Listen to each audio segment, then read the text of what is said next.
Jack's bloodied hand still gripped the woman's wrist when she spoke. Not words of thanks, but a question that would haunt him.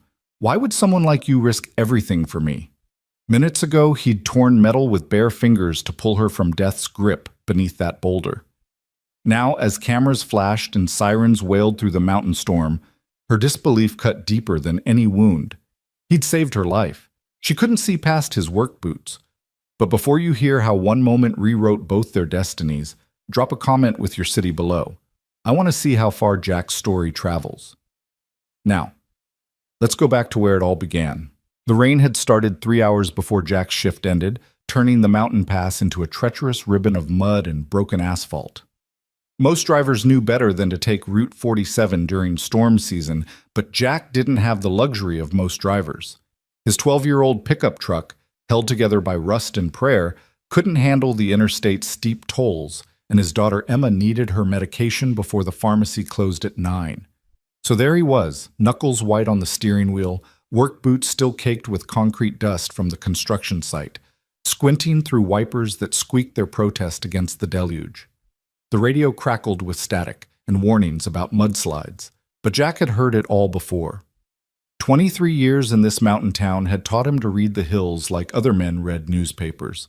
Every crack in the rock face, every shift in the wind carried its own story. What he couldn't have predicted was the black Mercedes that came screaming around the blind curve ahead, hydroplaning on the waterlogged road like a child's toy skittering across ice. Jack's foot slammed the brake, his truck fishtailing as he watched the luxury sedan's driver overcorrect once, twice, then lose control completely. The Mercedes spun in a graceful, horrible arc, almost ballet-like in its precision, before the mountain decided to claim it. The hillside, already unstable from weeks of rain, simply gave way. It happened in the space between heartbeats, a crack like thunder splitting the sky, the roar of earth moving where earth should never move. And then the boulder, easily the size of Jack's entire living room, came rolling down with the inevitability of judgment itself. The Mercedes never stood a chance. Jack's truck screeched to a stop 20 feet from where the boulder had crushed the sedan's hood and roof, pinning it against the guardrail like an insect under a boot. Steam hissed from the wreckage. The storm seemed to pause, holding its breath. For 3 seconds, Jack counted them later in the sleepless nights. He sat frozen. His daughter's face floated before him.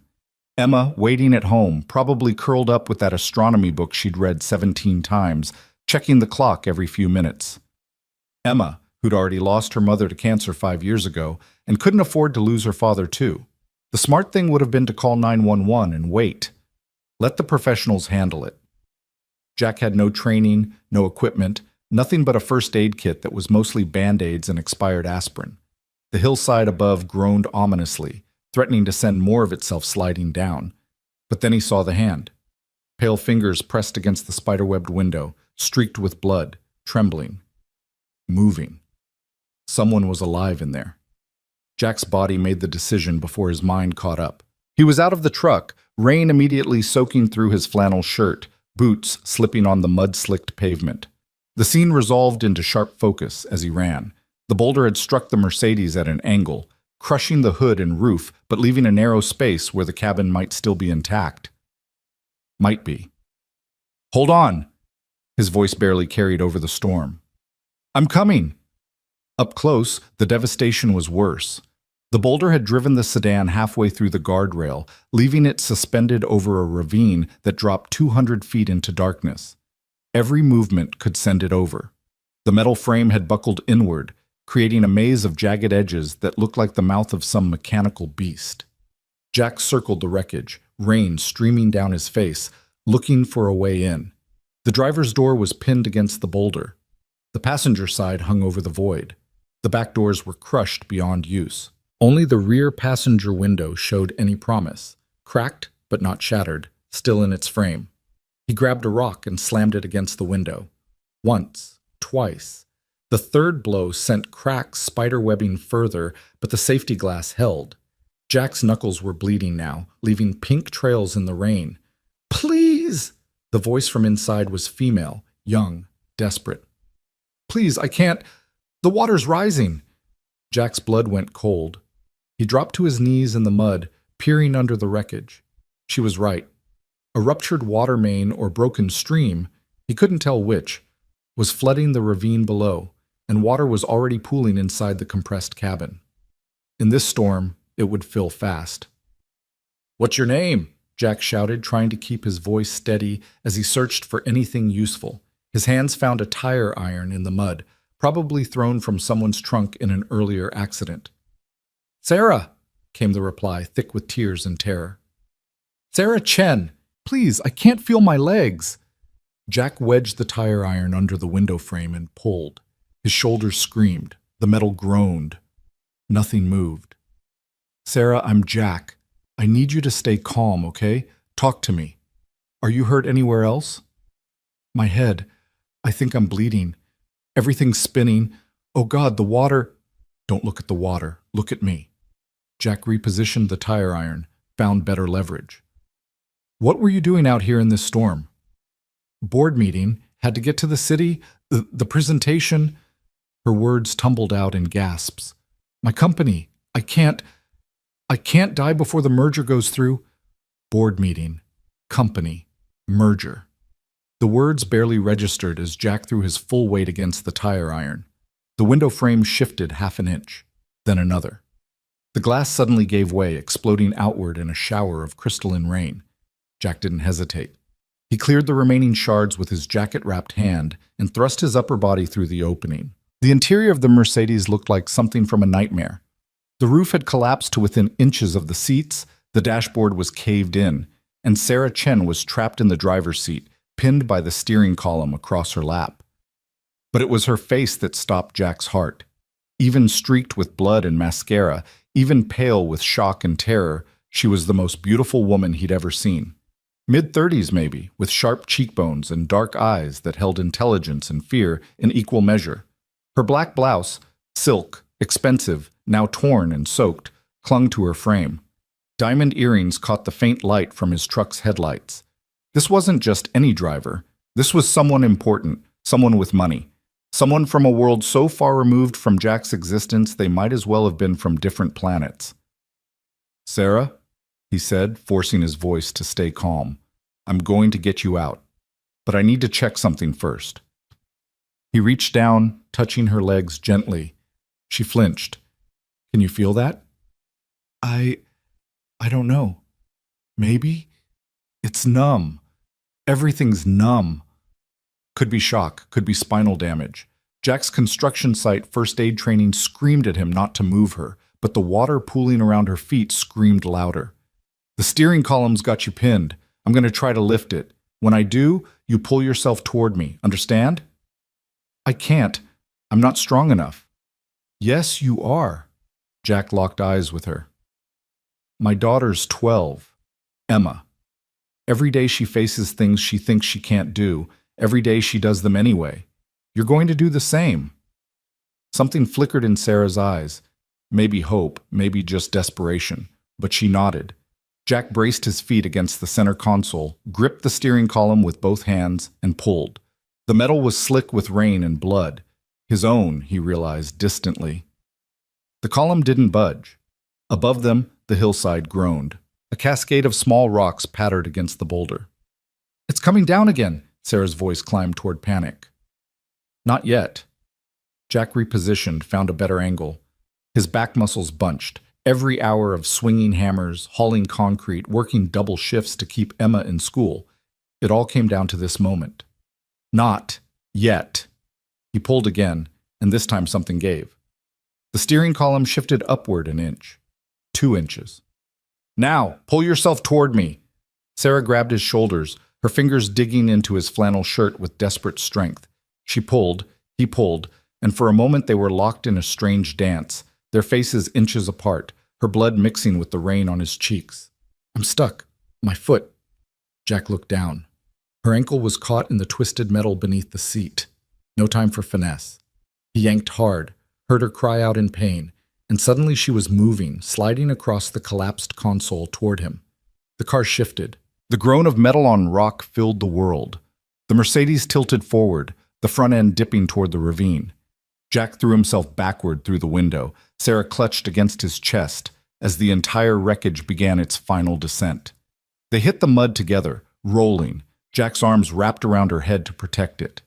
The sound of the Mercedes going over the edge was like the world ending, the crash of metal on stone, the splash as it hit the rising water below, the echo bouncing off the canyon walls. And then silence. Just the rain. Just their breathing. Jack lay there, Sarah's weight on his chest, both of them shaking. He could feel her heart hammering against his ribs, could smell the expensive perfume that still clung to her despite everything, could feel the way she gripped his shirt like a lifeline. "You're okay," he whispered. "You're alive." Sarah pushed herself up on trembling arms, straddling him there in the mud, her hair hanging in wet curtains around her face. She stared down at him with an expression Jack couldn't read. Shock, maybe, or disbelief. That's when the headlights appeared around the curve. Multiple vehicles. Someone must have seen the slide, called it in. Soon there would be police, ambulances, questions. But for this moment, it was just the two of them in the rain, breathing, alive.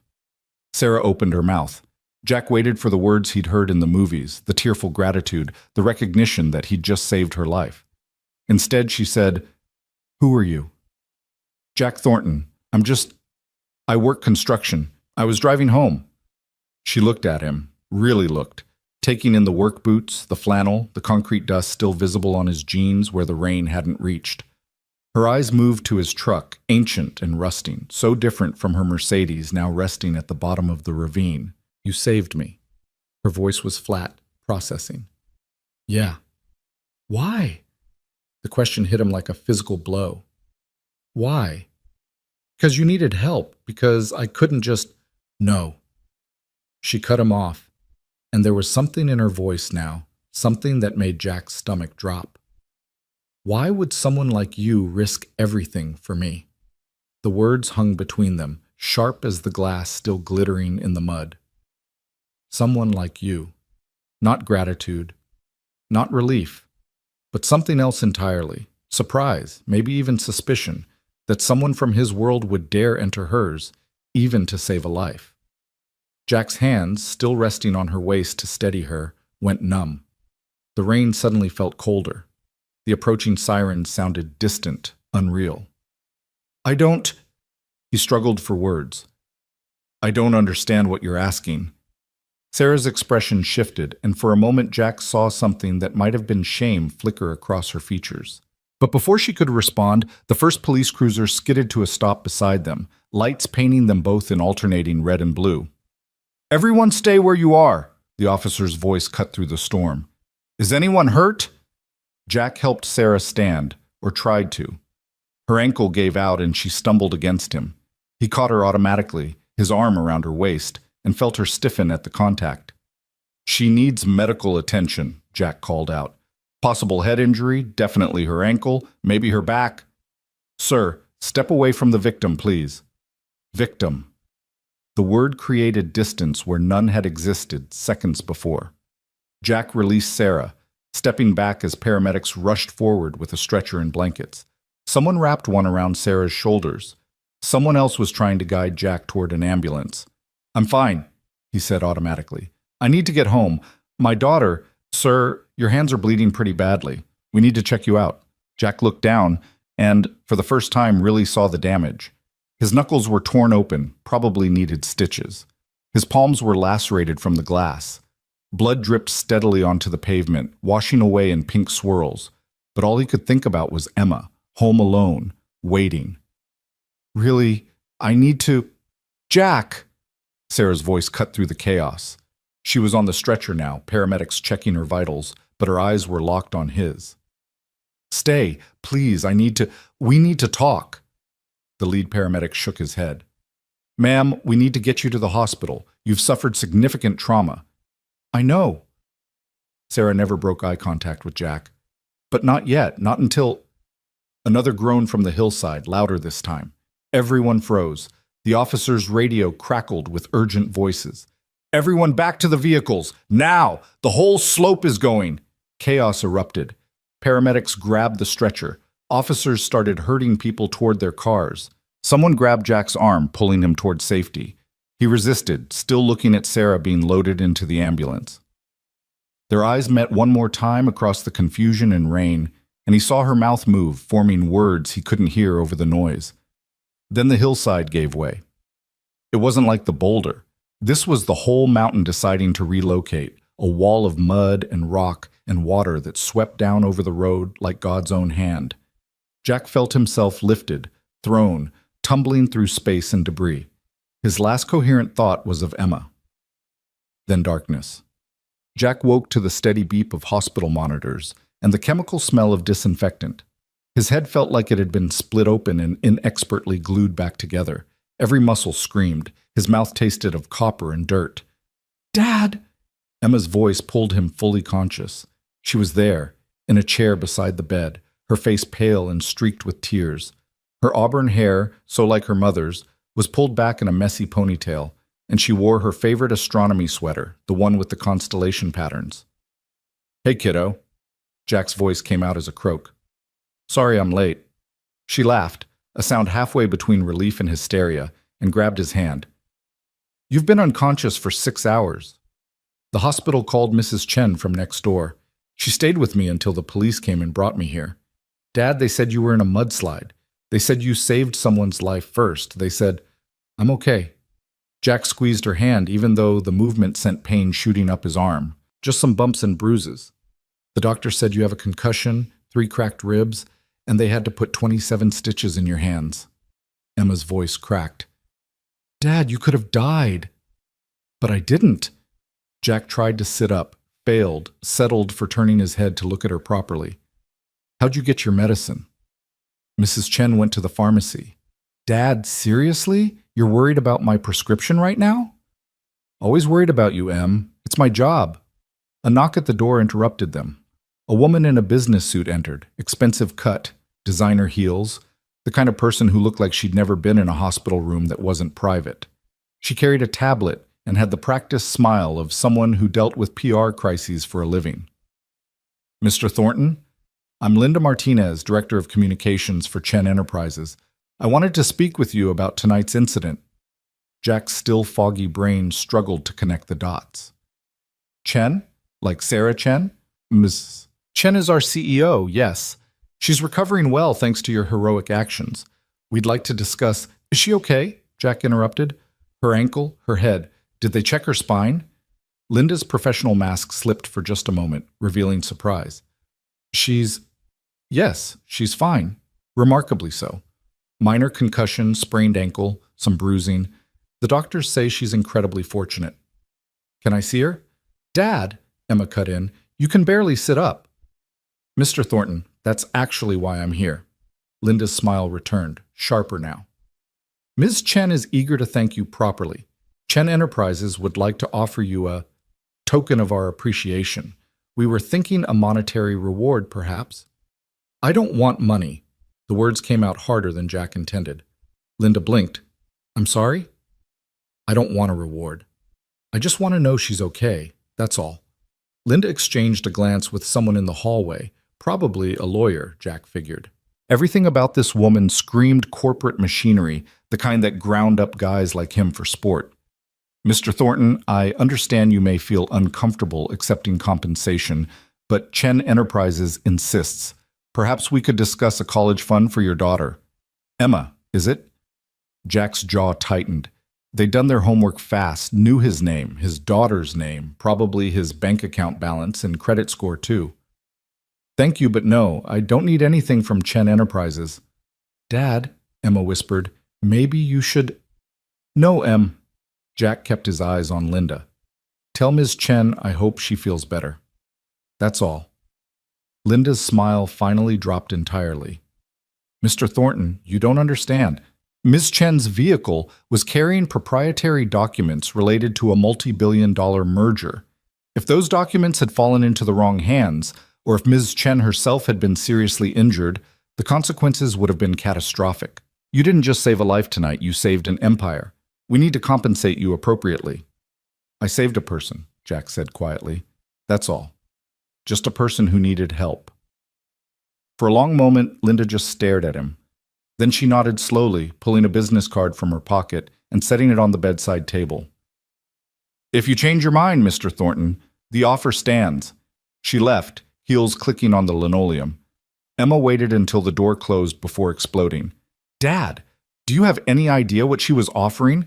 That could have been my entire college fund. That could have been… Jack caught her hand again. Money from them. It wouldn't feel right. Why not? You earned it. How could he explain it to his 12-year-old daughter? How could he tell her that Sarah Chen's question, "Why would someone like you risk everything for me?" had revealed a chasm between their worlds that no amount of money could bridge? That accepting a reward would just confirm what Sarah had implied. That people like Jack only did things for people like her when there was something in it for them. Some things you do because they're right, he said finally, not because there's a reward. Emma slumped back in her chair, and Jack could see her mother in the set of her jaw, the disappointment mixed with reluctant understanding. Mary would have been proud of both of them, he thought. Mary, who'd worked 3 jobs while fighting cancer just so they wouldn't lose the house. Mary, who'd taught Emma that integrity mattered more than comfort. Can I at least meet her? Emma asked after a moment. The woman you saved? I want to see who's important enough that my dad nearly died for her. Jack opened his mouth to respond, but another knock interrupted. This time, a nurse poked her head in. Mr. Thornton, you have another visitor? A Ms. Chen? Jack's heart rate spiked. The monitor beside him helpfully announced it with increased beeping. Emma's eyes went wide. Should I leave? His daughter asked. No, stay. Jack needed the anchor. Whatever she has to say, you can hear it. The nurse nodded and stepped aside. Sarah Chen entered in a wheelchair, her right ankle wrapped and elevated, a bandage on her temple, but otherwise looking remarkably composed. She'd changed from the destroyed silk blouse into hospital scrubs, but somehow still managed to look like she owned the building. Her eyes found Jack's immediately, and something complex flickered across her face, something Jack couldn't quite read. Mr. Thornton, Emma. Sarah nodded to each of them. To the nurse, could you give us a moment, please? The nurse hesitated, glancing at Jack. He nodded and she left, closing the door behind her. Silence stretched between them. Emma's hand tightened around Jack's. I hear you refused Linda's offer, Sarah said finally. I don't want your money. So she told me. Sarah wheeled herself closer and Jack noticed her hands were shaking slightly. She also told me what you said. That you just saved a person, not an empire, just a person. Jack didn't respond. What was there to say? I need to apologize. The words came out rushed, like she'd been rehearsing them. What I said on that road, what I asked you, it was unconscionable. I was in shock, yes, but that's no excuse. You risked your life for mine, and I responded with classist garbage that I don't even believe. That's not who I am. That's not who I want to be. Emma's grip loosened slightly. Jack felt his own tension ease, but only fractionally. Why did you say it then? The question came out quieter than he intended. Sarah looked down at her hands, and for the first time since entering the room, she looked vulnerable, young. Because I was terrified. Not of dying. I'd already accepted that in the car. I was terrified that someone had saved me without wanting anything in return. In my world, Mr. Thornton, everything has a price. Every kindness has an angle. Every gesture demands reciprocation. And here you were, bleeding in the mud, asking nothing, expecting nothing, and I couldn't process it. So you assumed I must be beneath you, Jack said. Not angry, just stating fact. No, I assumed I must be beneath you. Sarah's eyes lifted, and they were bright with unshed tears. Someone with your courage, your selflessness, I couldn't understand why you'd waste it on me. Someone who spends her days in boardrooms, playing corporate chess with people's livelihoods. Someone who was probably going to fire 300 people after that merger went through. Someone who hadn't done a genuinely good thing in I don't even know how long. The confession hung in the air. Emma shifted uncomfortably. You don't know me, Sarah continued, her voice steadier now. And I don't know you, but I want to. Not as CEO of Chen Enterprises to the man who saved her life. Not as rich woman to working class hero, just as Sarah to Jack. As two people who survived something terrible together. Jack studied her face, looking for the lie, the angle, the price tag. He found none of those things. Instead, he saw genuine remorse, genuine hope, and something else, something that looked like loneliness. Okay, he said finally. Okay? Let's have coffee or something, when we can both walk without help. Talk like normal people. Sarah's smile transformed her face. I'd like that. I'd really like that. She wheeled toward the door, paused, looked back. For what it's worth, Mr. Thornton, Jack, you were wrong about one thing. What's that? You said you just saved a person, but you saved the right person, the one who needed saving in more ways than she knew. She left before Jack could respond. Emma stared at the closed door, then at her father, then back at the door. Dad? Yeah, kiddo? I think she likes you. Jack laughed, then groaned as his ribs protested. Don't be ridiculous. But even as he said it, even as Emma rolled her eyes and called him oblivious, Jack couldn't stop thinking about Sarah's eyes, about the weight of her confession, about the way she'd looked at him like he was something more than just a construction worker in muddy boots. Outside, the storm was finally breaking. The rain had softened to a drizzle, and through the hospital window, Jack could see the first hints of stars beginning to appear in the clearing sky. His hands throbbed. His head ached. His whole body felt like it had been used as a punching bag. But somewhere in his chest, in a place that had been quiet since Mary died, something sparked to life. It felt like hope. It felt like a beginning. Fan Sao. Louis Traloy Trong Muk Tin Yan Kom Nye Sang document edit. The coffee never happened. 3 days after the accident, Jack was back at work because the Bills didn't care about cracked ribs or concussions. He tried calling the number on Linda Martinez's business card, not for money, just to arrange that coffee with Sarah, but got routed through 4 different assistants before being told Ms. Chen's schedule was completely booked for the foreseeable future. The message was clear. Whatever moment they'd shared in that hospital room had been just that, a moment. Sarah Chen had returned to her world of mergers and boardrooms, and Jack Thornton had returned to his world of concrete and calloused hands. You're favoring your left side, Miguel observed on the construction site. Jack's foreman was a barrel-chested man with gray threading through his black hair and eyes that missed nothing. Those ribs still bothering you? I'm fine, Jack grunted, lifting another bag of cement mix. The movement sent pain lancing through his torso, but he'd become expert at hiding it. Emma's prescription refill was due in 2 weeks, and he couldn't afford to lose hours. Fine like you were fine when you came in with a fever last month and passed out by the mixer? Miguel crossed his arms. Jack, I saw the news. You're some kind of hero now. Saved that rich lady from her car. They showed your picture and everything. Jack's jaw tightened. The local news had indeed run the story, complete with footage from someone's dash cam showing the Boulder strike and Jack's rescue. They'd called him a good Samaritan and a selfless hero. They'd interviewed neighbors who said he was always helping people and just that kind of guy. What they hadn't shown was Sarah's question. Why would someone like you risk everything for me? That part existed only in Jack's memory, sharp as broken glass. That was last week, Jack said. Old news now. Maybe to you. Miguel pulled out his phone, scrolled, held it up. Chen Enterprises just announced their merger went through. $3.7 billion. Lady you saved is going to be even richer than she was. Jack glanced at the article. There was Sarah's official portrait, perfectly styled hair, power suit, the kind of smile that probably cost as much as his truck. She looked untouchable, unreal. Nothing like the terrified woman in the rain or the vulnerable one in the hospital room. Good for her, he said flatly. Says here the stock price jumped 20% when she gave her first interview after the accident. Investors were spooked when she went missing, thought maybe she was dead or something. Miguel kept reading.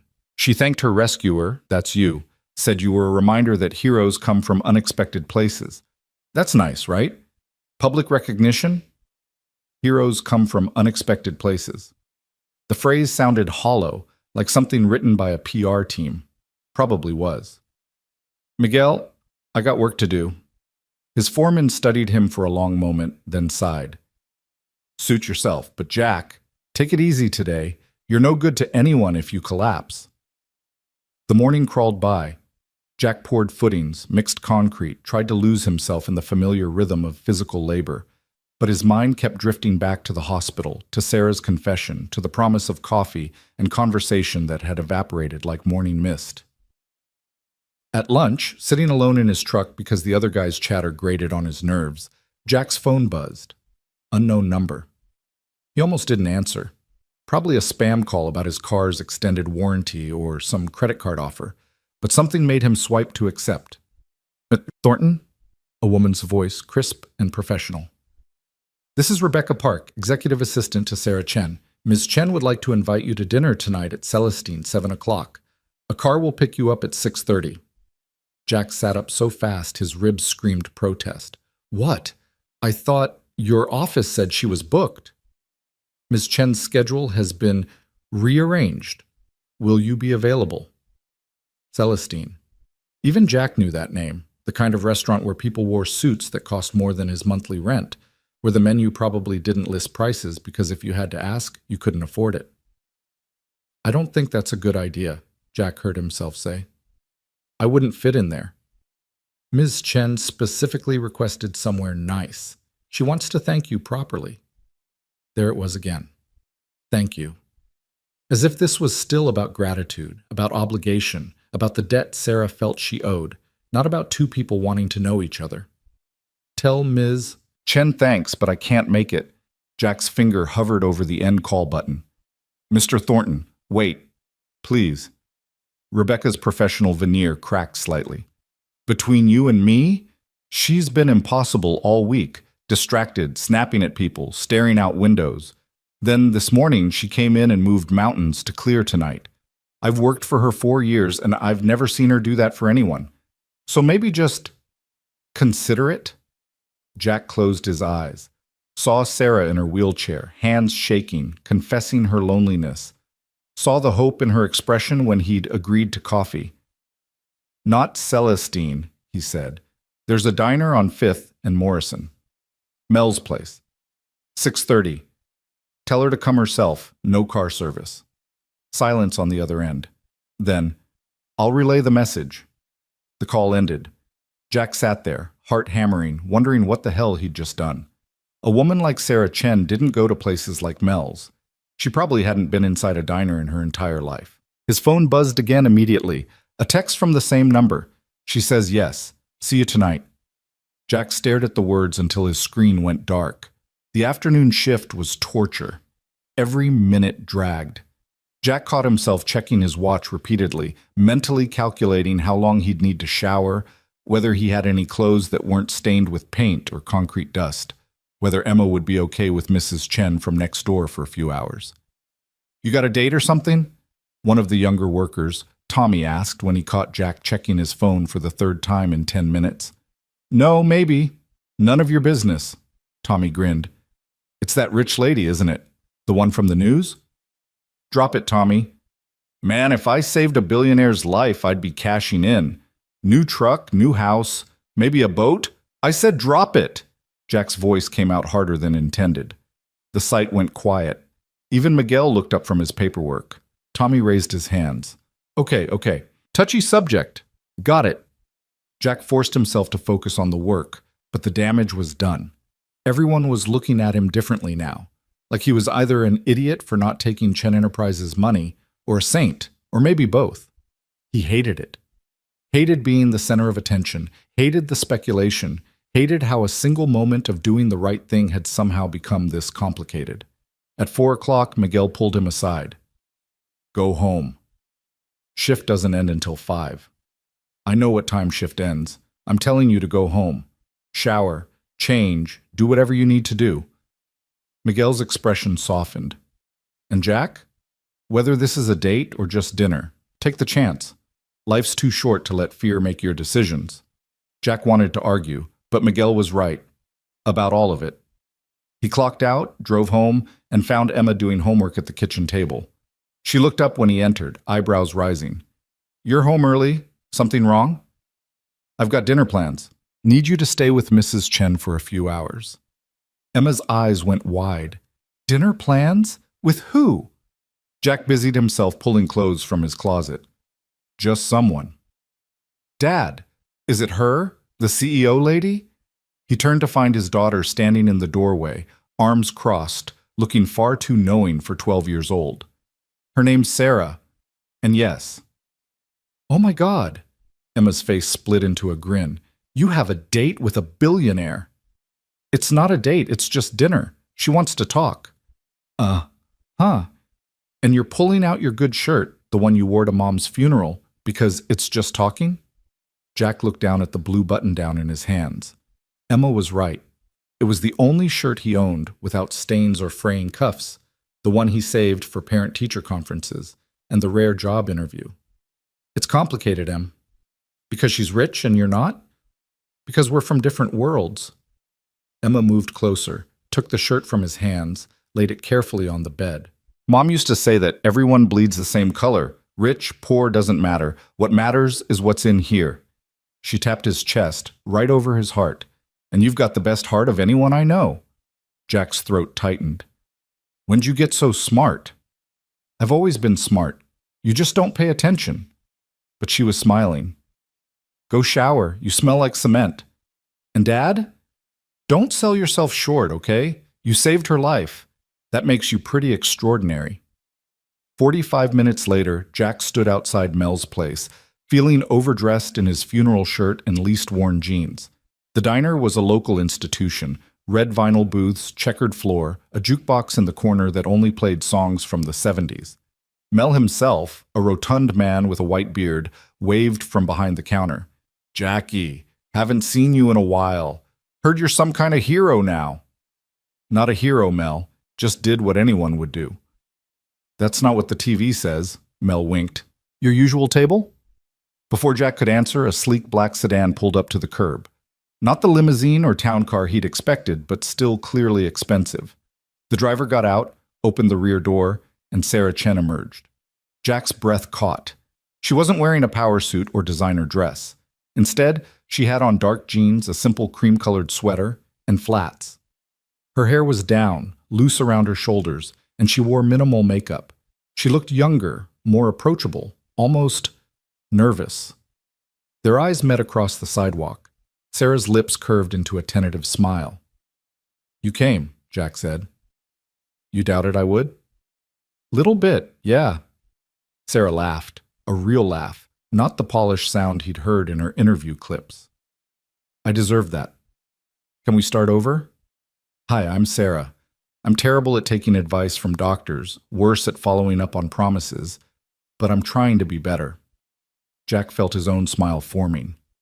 Jack, I'm pretty good at concrete, mediocre at cooking, and apparently make questionable restaurant choices for dinner. This is perfect. Sarah looked at the diner, and something in her expression shifted, wistfulness maybe, or nostalgia. I used to go to a place like this with my grandfather, before Chen Enterprises got so big, before everything got complicated. Want to go inside, or should we just stand on the sidewalk all night? Inside, definitely. I'm starving. Hospital food is terrible, and the private chef my board insisted I hire makes everything with foam and microgreens. Mel's eyes practically bugged out when they entered together. Jack could already hear the gossip mill firing up. By tomorrow, the whole neighborhood would know he'd had dinner with Sarah Chen. But looking at Sarah's face, seeing her genuine smile as she took in the retro decor, Jack found he didn't care. They slid into a corner booth away from the window.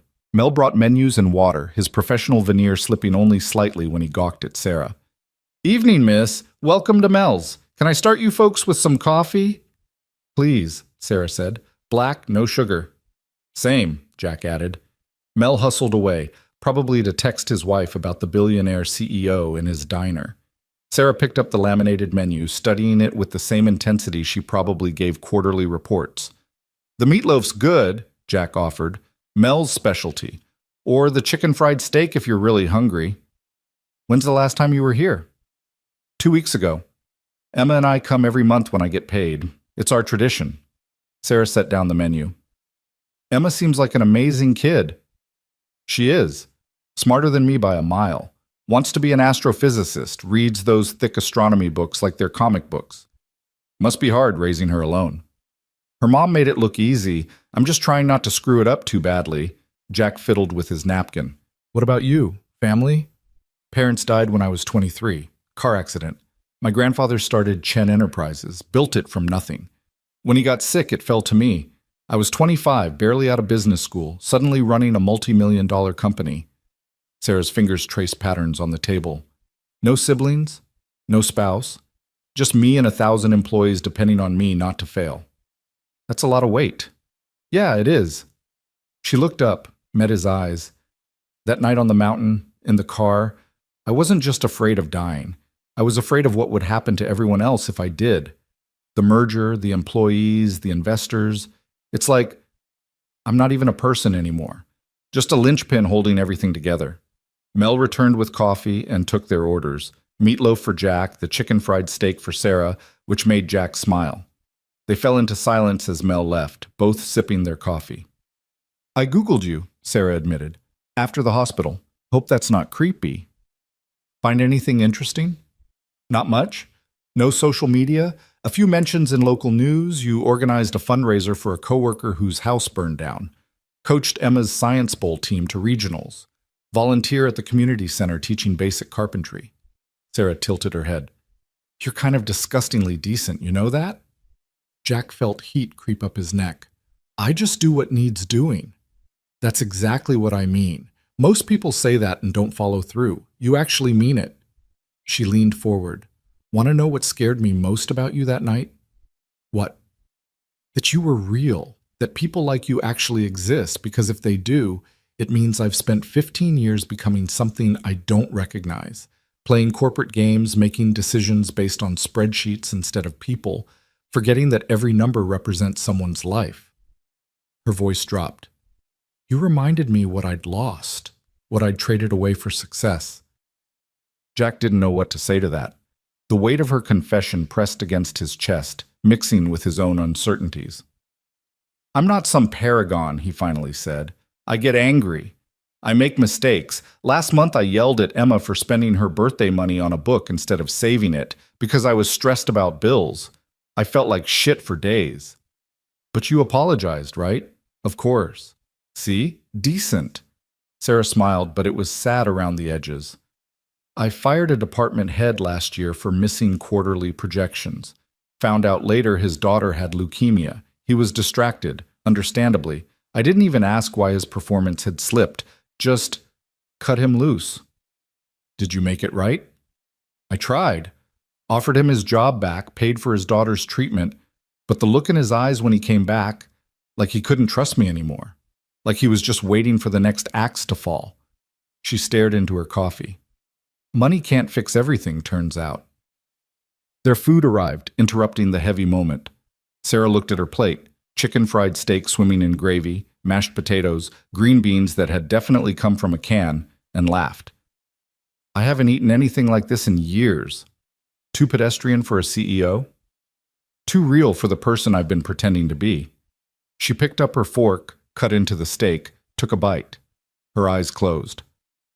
Oh my God, this is amazing. Jack watched her eat with genuine pleasure. No pretense, no thought to appearance or propriety. This was the Sarah from the hospital room, he realized. The one without armor. The one who was maybe, possibly, someone he could actually know. Can I ask you something? Jack said. Why'd you agree to dinner at a place like this instead of Celestine? Sarah swallowed, considered. Honestly, because Celestine would have been safe. I could have hidden behind expensive wine and formal service and kept you at a distance. This, she gestured around the diner. This is vulnerable. No walls, just us and chicken fried steak. You wanted vulnerable? I wanted real. She met his gaze. After everything, don't you think we've earned real? They ate in comfortable silence for a while, the kind that felt natural rather than awkward. Around them, the diner hummed with its usual evening crowd. Shift workers grabbing dinner, a few teenagers in the corner booth, an elderly couple who'd probably been coming here for decades. What do you want, Sarah? Jack asked eventually. From all this, from life, what do you actually want? She set down her fork, really thinking about it. A year ago, I would have said I wanted Chen Enterprises to break into the Fortune 500. 6 months ago, I would have said I wanted the merger to succeed. Last week, I would have said I wanted to survive that night on the mountain. She paused. Now, I don't know. Maybe I want to figure out who Sarah Chen is when she's not being CEO Sarah Chen. Maybe I want to remember what it feels like to do something because it matters, not because it profits. That's a start? What about you? What does Jack Thornton want? Emma to get into a good college, to not worry about money every single day, to maybe, someday, find someone who... He stopped, suddenly aware of what he'd almost said. Someone who what? Sarah's voice was gentle. Jack met her eyes. Someone who sees me. Not the hero from the news, not a project or a charity case. Just me. I see you, Sarah said quietly. Guy who drinks his coffee black and orders the meatloaf and loves his daughter enough to work himself to exhaustion. Guy who risks everything for strangers and won't take a reward because it feels wrong. Guy who's sitting here with me even though it probably scares the hell out of him. Terrifies me, Jack admitted. You terrify me. Good. You terrify me too. They stared at each other across the table, and something shifted in the air between them. Recognition, maybe. Or possibility. Jack felt it in his chest, warm and uncertain and completely inappropriate given they'd barely known each other a week, given the impossible distance between their lives. Sarah's phone buzzed. She glanced at it, sighed. My board chair, probably having a panic attack that I'm not answering emails. You should get it. I should ignore it.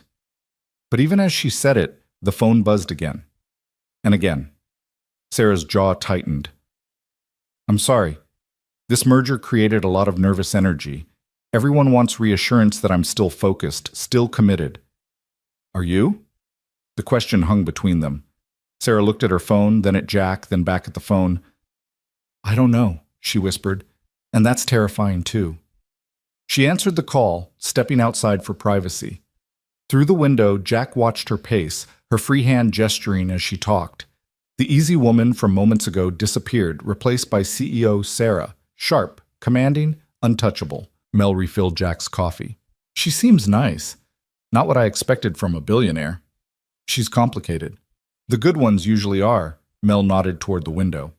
But I see how she looks at you, Jackie. That's not complicated. That's simple as arithmetic. Before Jack could respond, Sarah came back inside. But her expression had changed, closed off, professional.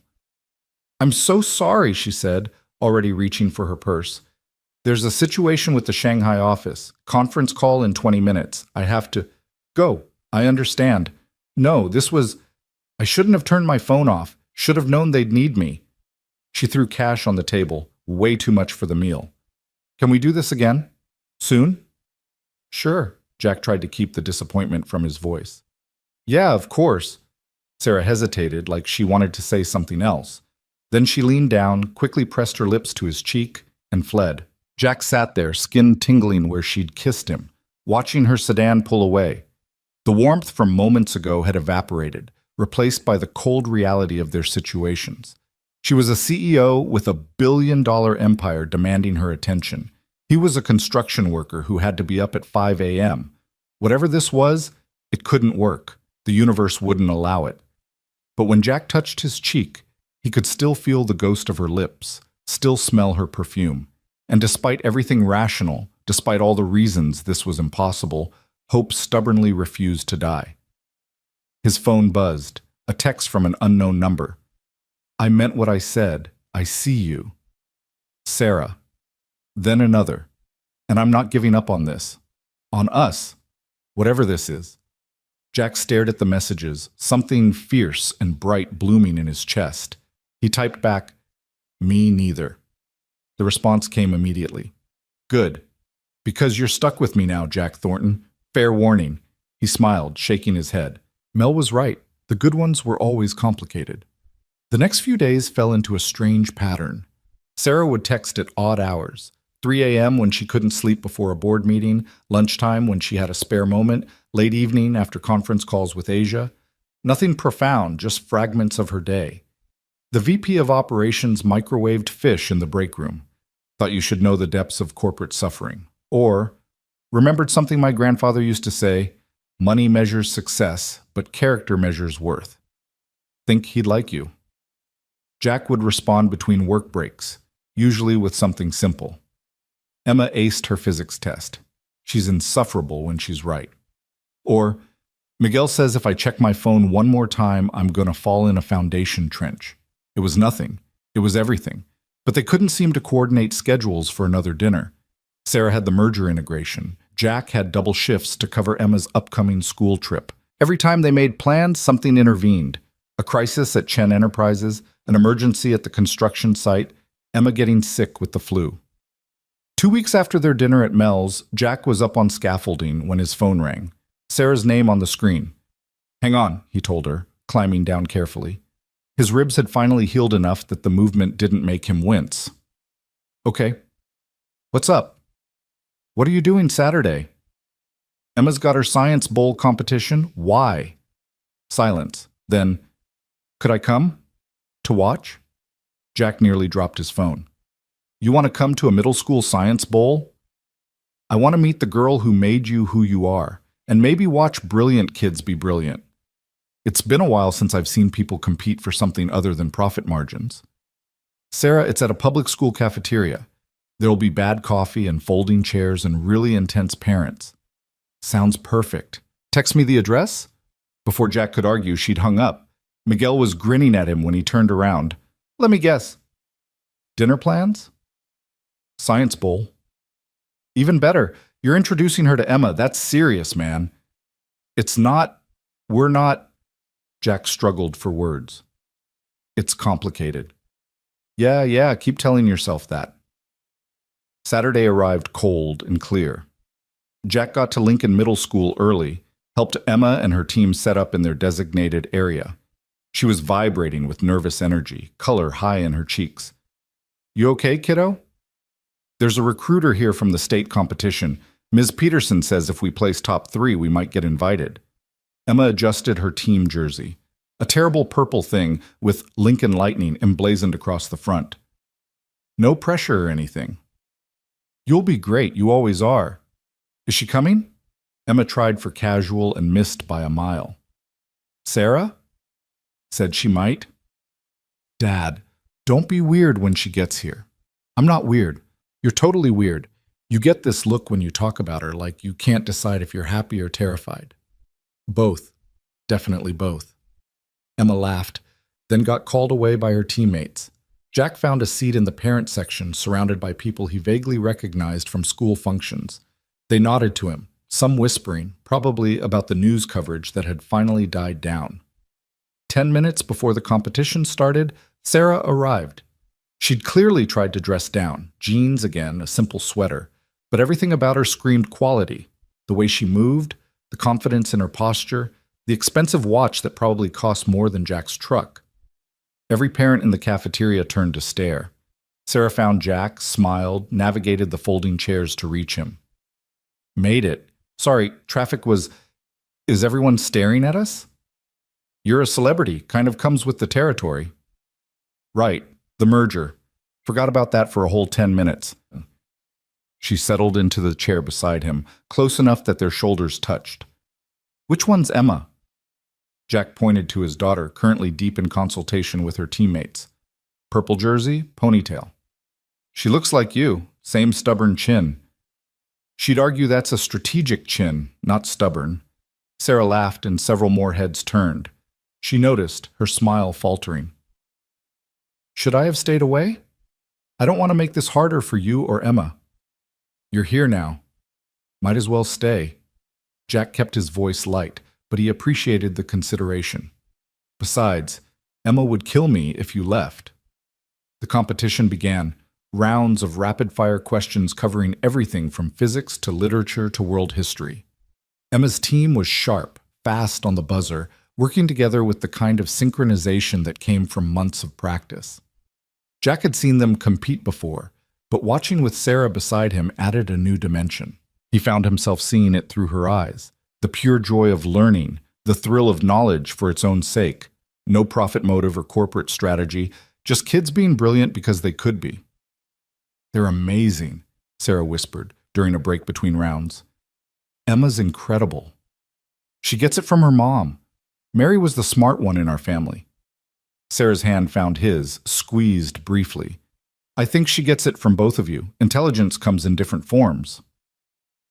Lincoln Lightning made it to the final round against Jefferson Prep, a school known for its academic excellence and wealthy parent donors. The tension in the cafeteria was palpable. Emma looked nervous but focused, her hand hovering over the buzzer. The final question was about astrophysics, something about gravitational lensing and dark matter. Emma's eyes lit up. Jack could practically see the gears turning in her head. Her hand slammed the buzzer half a second before Jefferson's captain. "Lincoln?" the moderator called.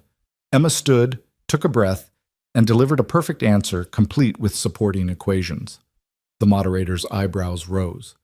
"That is correct. Lincoln Lightning wins." The cafeteria erupted. Emma's teammates mobbed her, screaming. Parents applauded. And Jack felt his throat tighten with pride so fierce it hurt. He felt Sarah's hand slip into his again, felt her squeeze.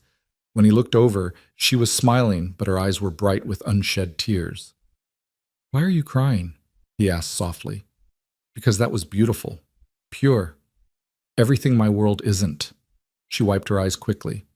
"And because Emma's lucky to have you, and you're lucky to have her, and I'm sitting here realizing I've never had anything that uncomplicated and good in my entire life." Jack didn't think.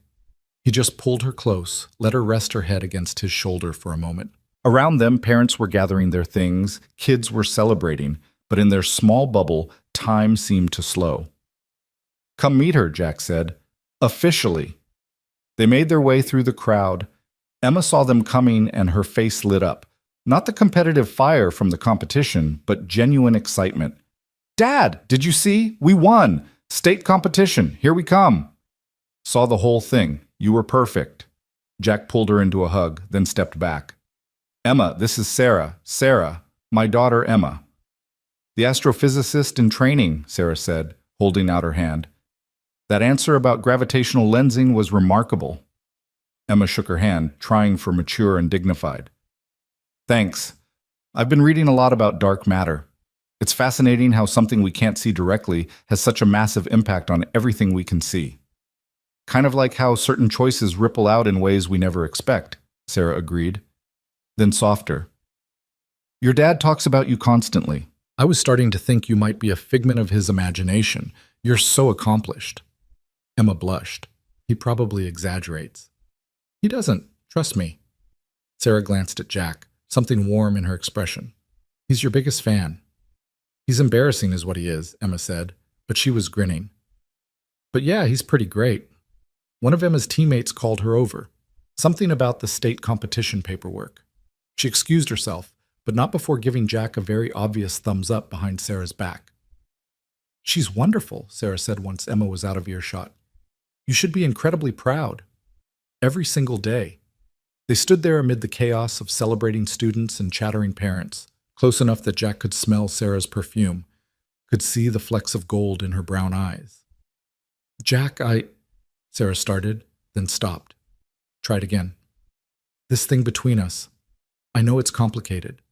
I know there are 1,000 reasons it won't work, but I can't stop thinking about you, about us, about the possibility of—" Jack's phone rang.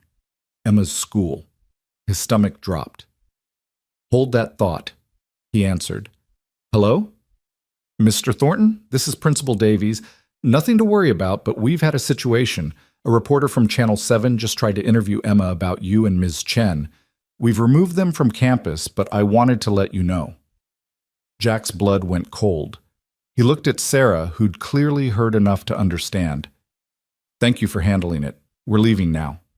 He hung up, then to Sarah. "We need to go. Press found out you're here." Sarah's expression shifted to something hard and professional. "I'll handle it." "No, this is my daughter. I'll handle it. Jack, this is my fault. The merger, the publicity, it's nobody's fault. But Emma doesn't need to be in the middle of it." He spotted his daughter across the cafeteria, still oblivious, laughing with her teammates. "Can you give us some space? Just for a bit?" Sarah flinched like he'd struck her. "Of course. I understand." "Sarah? No, you're right. Your priority is Emma, as it should be." She was already backing away, rebuilding those walls he'd watched come down. "I'll have my security team make sure the press leaves you alone." "That's not what I—" But she was gone, moving through the crowd with practiced efficiency, pulling out her phone to make calls. Jack watched her go, feeling like he'd just made a terrible mistake but not knowing how to fix it. Emma appeared at his elbow. "Where'd Sarah go?" "She had to leave. Work stuff." "Dad, I'm 12, not stupid. What happened?" Jack sighed, running a hand through his hair. "Reporters showed up. I asked her to give us space." "And she thought you were pushing her away." "What? No, I was protecting you." Emma gave him a look that was far too knowing. "Did you explain that to her? Or did you just tell her to leave?" Jack replayed the conversation, winced. "I might have been unclear." "You're an idiot." "Language, Em." "You're a well-meaning idiot," she amended. "But still an idiot. She likes you, Dad. Like, really likes you. And you basically just told her she's a problem." "I didn't." But he had. Hadn't he? In his rush to protect Emma, he'd made Sarah feel like she was the danger, the complication to be managed. Damn it. Super language, Dad. But Emma was already pushing him toward the exit. "Go. Fix it. I'll get a ride home with Ms. Peterson." "You sure?" "Positive." "And Dad? Don't screw this up. She's good for you." Jack kissed the top of her head and ran. He found Sarah outside, standing by her car, phone pressed to her ear. When she saw him, she held up a finger. "Wait." Jack waited, heart hammering, while she finished her call. "Security's pulling the press credentials of anyone who approaches your family," she said when she hung up. "It won't happen again." "Sarah, I'm sorry. I didn't mean—" "You were protecting your daughter. I get it. I'd do the same." "No, listen, I panicked. The idea of Emma being hounded by reporters, of her life being disrupted because of my choices, I just reacted." Jack moved closer. "But I didn't mean to make you feel like you were the problem. You're not the problem." "Aren't I?" Sarah's smile was sad. "My world comes with cameras and scrutiny and people who think your private life is public property. That's not fair to you or Emma. Life's not fair, we deal with it." "But should you have to?" She turned away, staring at nothing. "Maybe this was a mistake. Maybe that night on the mountain, maybe we should have just stayed strangers." "Do you believe that?" Silence. "Sarah, do you actually believe that?" She turned back, and the vulnerability in her expression nearly undid him. "No, but maybe I should." Jack closed the distance between them, took her hands in his. "Here's what I believe. I believe Emma needs a father who shows her that good things are worth fighting for. I believe you need someone who sees you, not your bank account or your company, and I believe we're both scared as hell, but that doesn't make this wrong. Your daughter should be your priority." "She is. She always will be. But Emma's the one who told me to come after you, said you're good for me." Jack squeezed her hands. "She's usually right about these things." "She's 12. A very wise 12. Sarah laughed, shaky and wet. "This is insane. We barely know each other." "So we get to know each other, slowly, carefully, with lots of communication and probably some more panic attacks." Jack managed a smile. "I'm willing, if you are. What if I screw it up? What if I hurt Emma by being in her life and then disappearing when this gets too hard? What if you don't? What if this is the start of something amazing?" Jack pulled her closer. "What if we stop looking for reasons it won't work and start looking for reasons it will?" Sarah studied his face, searching for something. Whatever she found must have satisfied her because she nodded. "Okay, slow and careful, with communication. And panic attacks. Don't forget the panic attacks."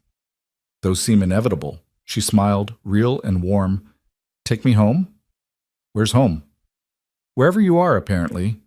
Jack kissed her then, soft and brief, a promise more than a passion. When they broke apart, Sarah was smiling. "Emma's going to be insufferable about this," Jack warned. "She's probably already planning the wedding." "I like her already." They stood there in the parking lot, holding hands, while around them the world kept spinning. Reporters might come back. Schedules might conflict. 1,000 obstacles still stood between them. But for now, for this moment, they had each other.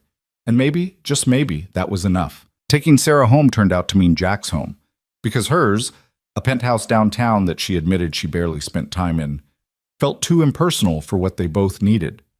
Emma was spending the night at her teammate's house celebrating the win, which left Jack's small two-bedroom house oddly quiet when they arrived.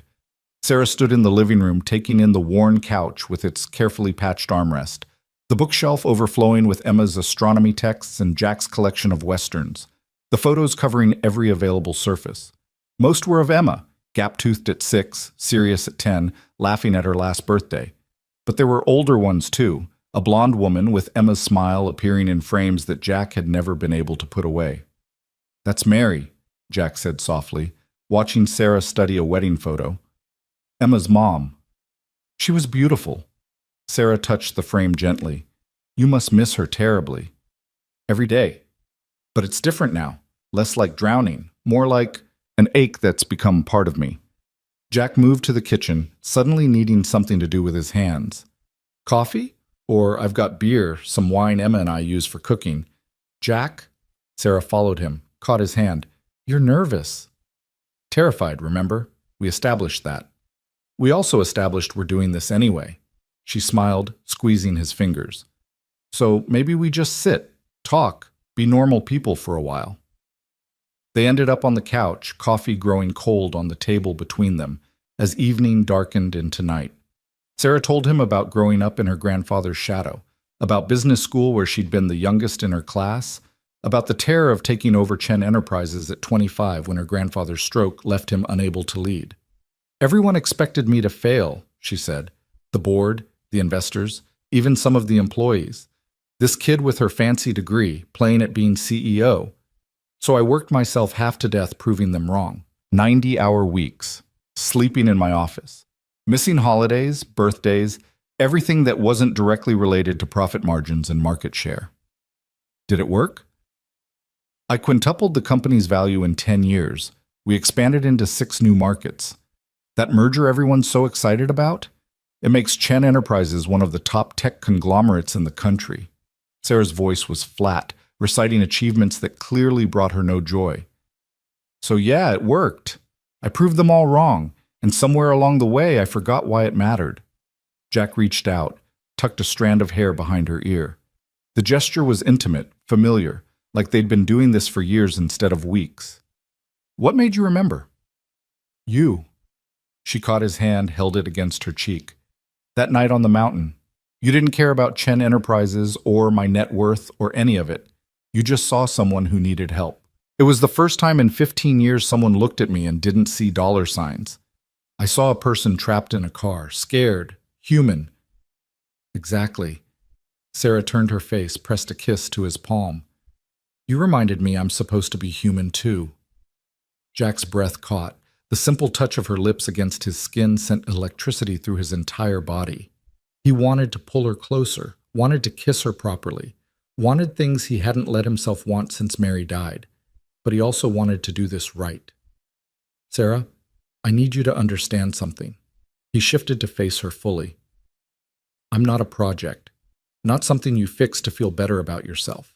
If we do this, really do this, it has to be because you want me, not because you want the idea of me." "I know the difference." "Do you?" "Because I'm not some noble working-class hero. I get angry over stupid things. I'm stubborn. I watch too much football, and I'm terrible at remembering to call people back. I've got debt from Mary's cancer treatment that I'll probably be paying off until Emma graduates college. I work 60-hour weeks, and I'm always tired, and Sarah kissed him. It wasn't soft or tentative like the kiss in the parking lot. This was fierce, almost desperate, her hands fisting in his shirt as she pulled him closer. Jack froze for half a second, then melted into it, one hand cupping her face while the other found her waist. When they finally broke apart, both breathing hard, Sarah's eyes were bright. "I want you," she said firmly. "Not the idea of you, not the hero from the news, you. The man who orders meatloaf and worries about his daughter and has the worst taste in coffee. The man who sees me, really sees me, and doesn't run away." She kissed him again, softer. "So stop trying to talk me out of this." Jack laughed against her mouth. Okay, point made." They kissed again, slower this time, learning each other. Sarah tasted like coffee and possibility. Her hands were soft against his face, his neck, his shoulders. Jack felt like he was 17 again, dizzy and overwhelmed and completely lost in another person. His phone rang. They broke apart, both groaning. Jack glanced at the screen. Emma's friend's mom. I should get this. Make sure Em's okay. Of course, Jack answered, stepping into the kitchen. Hello? Mr. Thornton? Hi, this is Beth Morrison, Kaylee's mom. Everything's fine, but Emma asked me to call. Apparently there are photographers outside our house. They're asking about you and Ms. Chen. Emma's pretty upset. Ice flooded Jack's veins. Are they on your property? No, just on the street.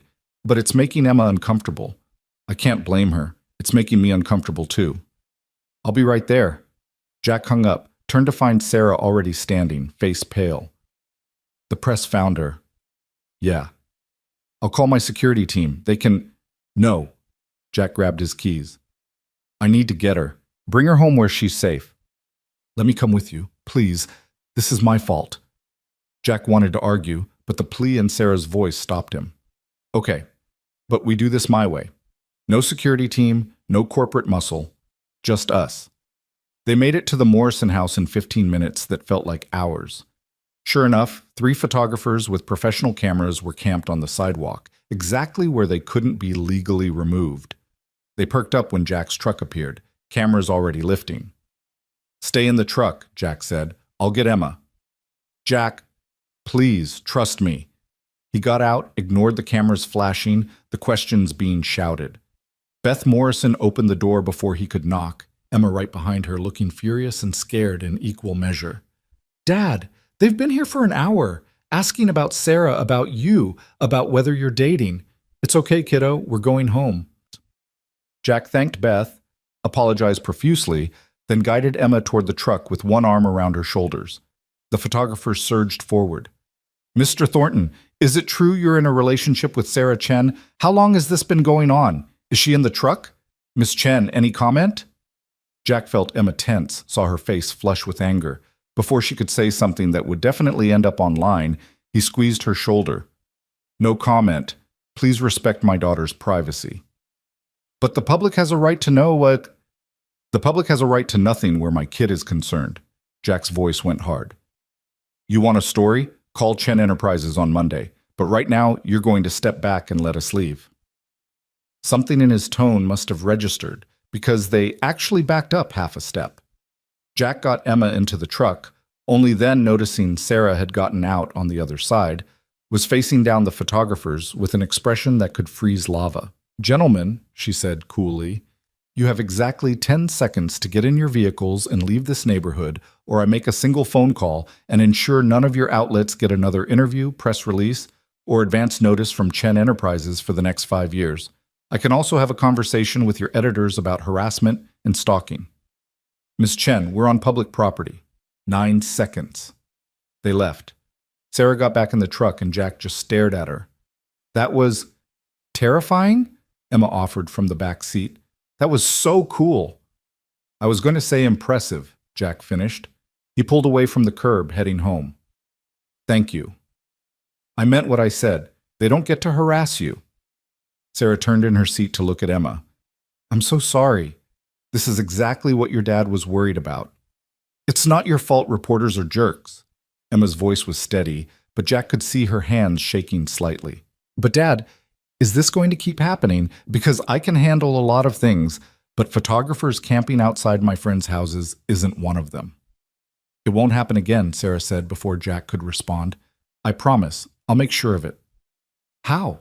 Emma challenged. You can't control the press. No, but I can control what they think is newsworthy. Sarah pulled out her phone, started typing. If Jack and I stop being mysterious, stop being a secret, there's no story. So we go public, officially, on our terms. Sarah, wait, Jack started. Too late. Just posted to my personal social media. She held up the phone. On screen was a photo she must have taken at the Science Bowl, Jack and Sarah sitting together, both smiling at something off camera. The caption read, Sometimes life puts you exactly where you need to be. Grateful for new beginnings. Jack's mouth went dry. You just told the entire world we're together. I told the world I'm grateful for you. There's a difference. Sarah met his eyes. Unless you don't want to be public? I should have asked first. God, I'm sorry. I just reacted. It's fine. And surprisingly, it was. Jack felt lighter somehow, like a weight he hadn't known he was carrying had lifted. Actually, it's perfect. Emma leaned forward between the seats. Can I see? Sarah handed back the phone. Emma studied the photo, and her face softened. You look happy, both of you. We are, Jack said, catching Sarah's eye. Complicated and terrified, but happy. Good, Emma returned the phone. Because if you're going to disrupt my entire life with your relationship drama, you better at least be happy about it. They arrived home to find Jack's phone exploding with notifications. Apparently Sarah's post had been noticed. Her publicist was calling, news outlets were requesting comment, and Jack's own Facebook account that he barely remembered having was suddenly getting friend requests from people he'd never met. Welcome to my world, Sarah said dryly as they all stared at Jack's phone. Gets easier, I promise. When? I'll let you know if I figure it out. Emma disappeared into her room to call Kaylee and probably dissect the evening's drama.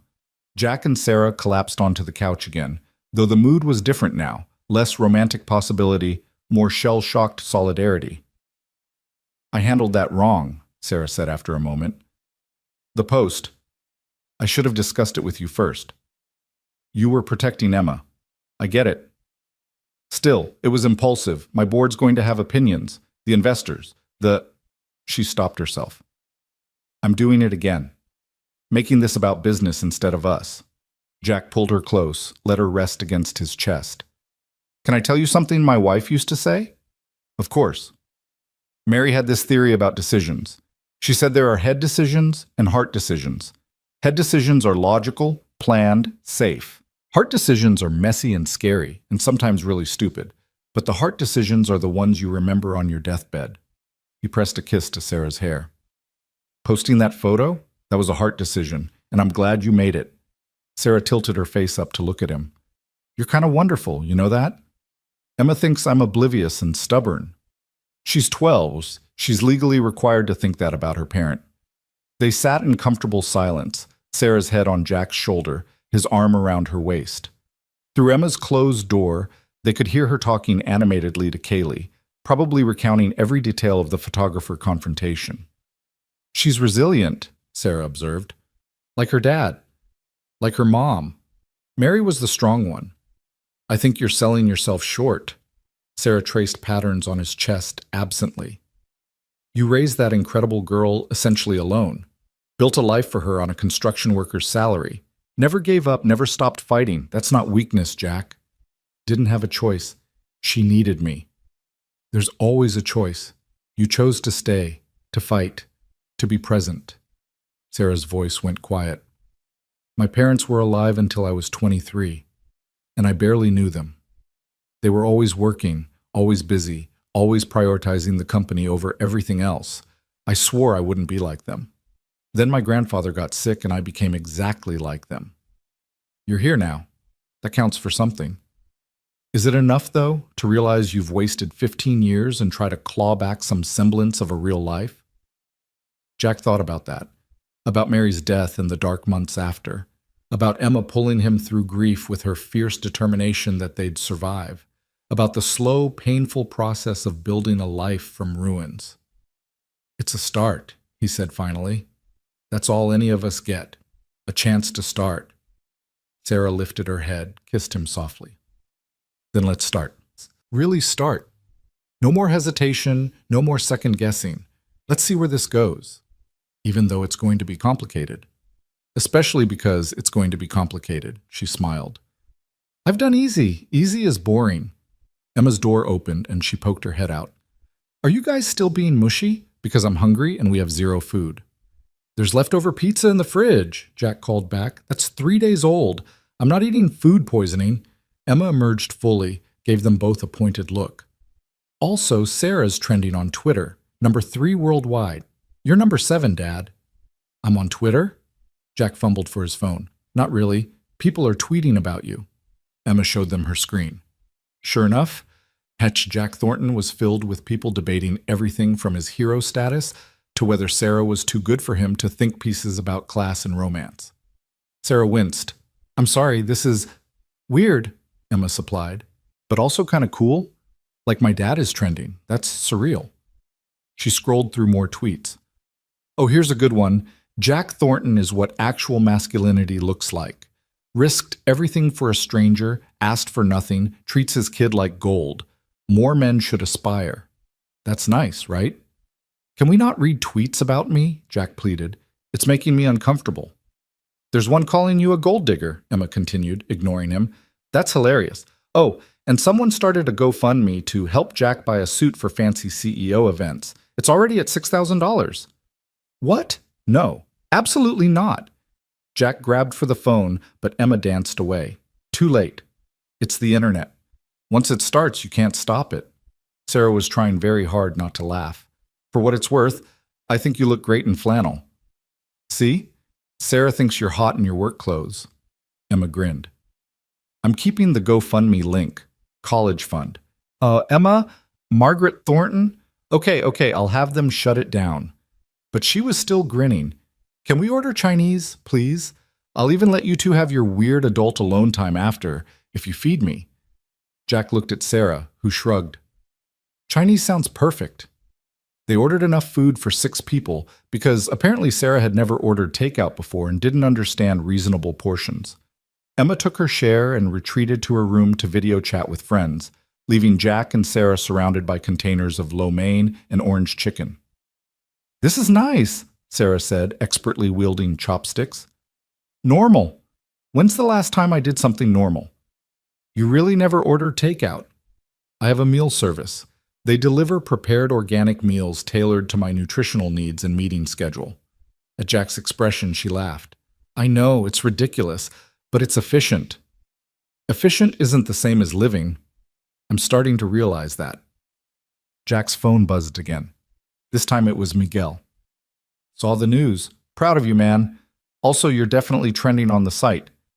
Tommy's telling everyone he called it first. Then another text from a number Jack didn't recognize. Mr. Thornton, this is Linda Martinez from Chen Enterprises. I see Ms. Chen has made a public statement. The board would like to arrange a meeting with you both to discuss how to handle the media attention. Please call me Monday morning. Jack showed Sarah the message. She sighed. I was hoping we'd have more than 12 hours before corporate got involved. What does that mean? A meeting with the board?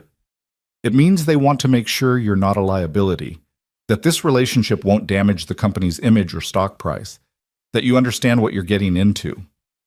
Sarah set down her chopsticks. They're going to be formal and intimidating and probably offer you an NDA to sign. An NDA about what? About me. About us. About anything you might learn about Chen Enterprises through proximity to me. She rubbed her temples. This is exactly the kind of thing that makes dating impossible when you're a CEO. So what do we do? Sarah looked at him, really looked at him, like she was memorizing his face. We have 2 options. 1, we end this now before it gets more complicated. You go back to your life, I go back to mine, and we have a nice story about a moment of connection that didn't work out. Jack's chest tightened. What's option 2? 2, we tell the board to shove their meeting. I'm a 38-year-old woman who can date whoever she wants. They don't get a say in my personal life, NDA or not. She reached across the table, took his hand. But that option means things get harder. More scrutiny, more press, more people having opinions about us. Are you ready for that? Are you? I asked you first. Jack thought about Emma's face when she'd seen the photographers. Thought about Mary and the quiet life they'd built, free from cameras and commentary. Thought about all the ways this could go wrong, all the complications still ahead. Then he thought about Sarah's smile when she watched Emma win the Science Bowl, the way she'd stood up to those photographers without hesitation, the feeling of her hand in his, solid and real and right. I'm ready, he said. Bring on the board meeting. Sarah's smile could have lit up the entire house. You're sure?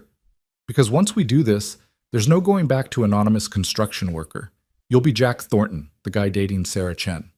That identity follows you. Good thing I'm comfortable with who I am then. Jack squeezed her hand. Besides, someone once told me that the heart decisions are the ones you remember. This is a heart decision. Using my own wisdom against me. That's fighting dirty. You should see me negotiate with Emma over bedtime. I fight very dirty. They cleaned up the Chinese food containers together, moving around Jack's small kitchen with surprising synchronization. Sarah washed while Jack dried, and there was something deeply intimate about the domestic simplicity of it. No staff, no meal service, just two people doing dishes. I could get used to this, Sarah said softly. Washing dishes? Being normal. Being with you. She handed him a plate. It's like I can breathe for the first time in 15 years. Jack set down the dish towel, turned her to face him. Her hands were still wet, dripping on his floor, but he didn't care. He kissed her slowly, thoroughly, pouring every unspoken feeling into the connection between them. When they finally broke apart, Sarah was breathless. What was that for? For being brave. For choosing this.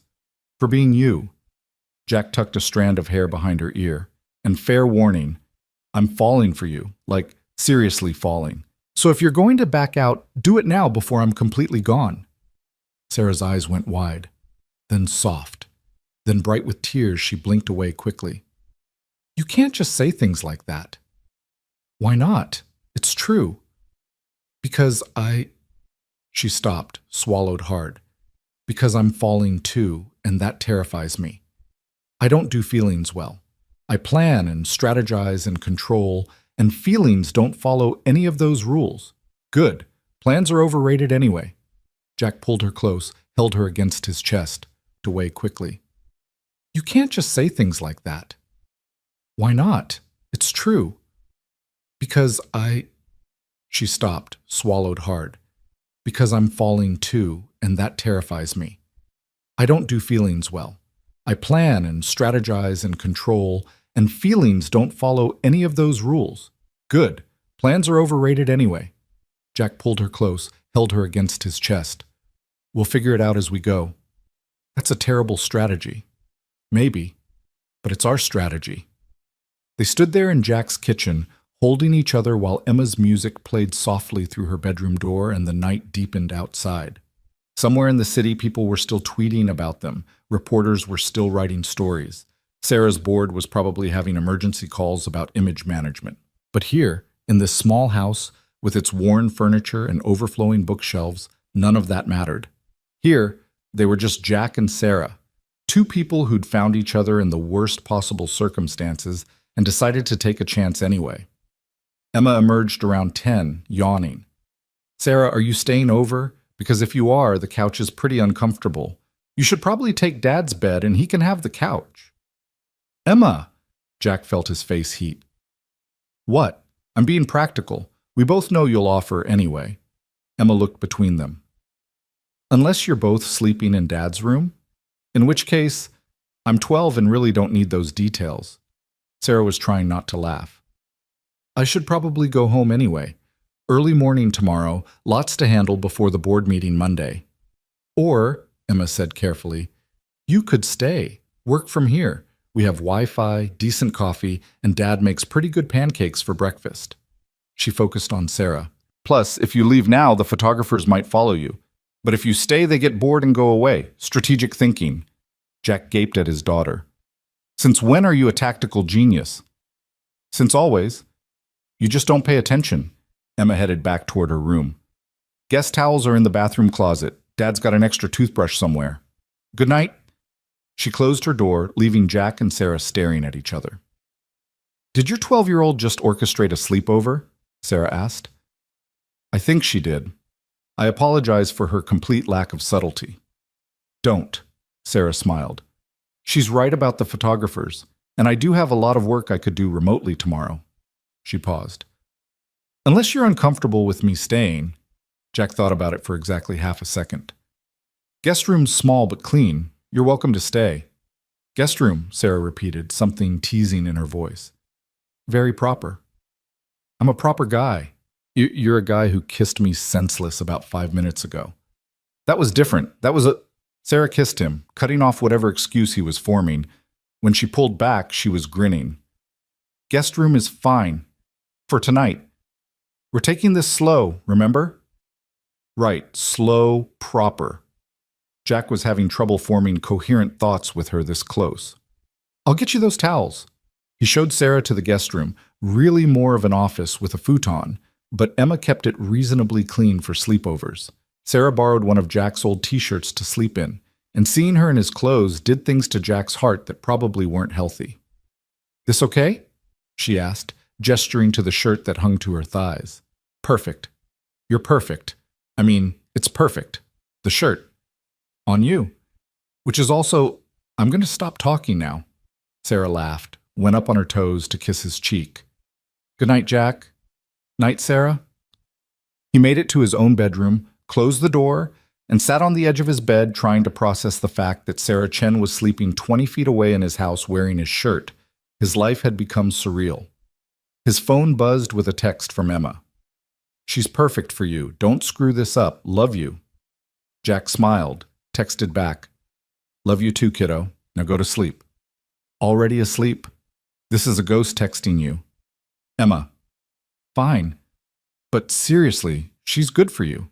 Mom would like her." That stopped Jack cold. Emma rarely talked about her mom in present tense, rarely speculated about what Mary would think about current events, that she felt comfortable enough to say this meant she really did approve of Sarah.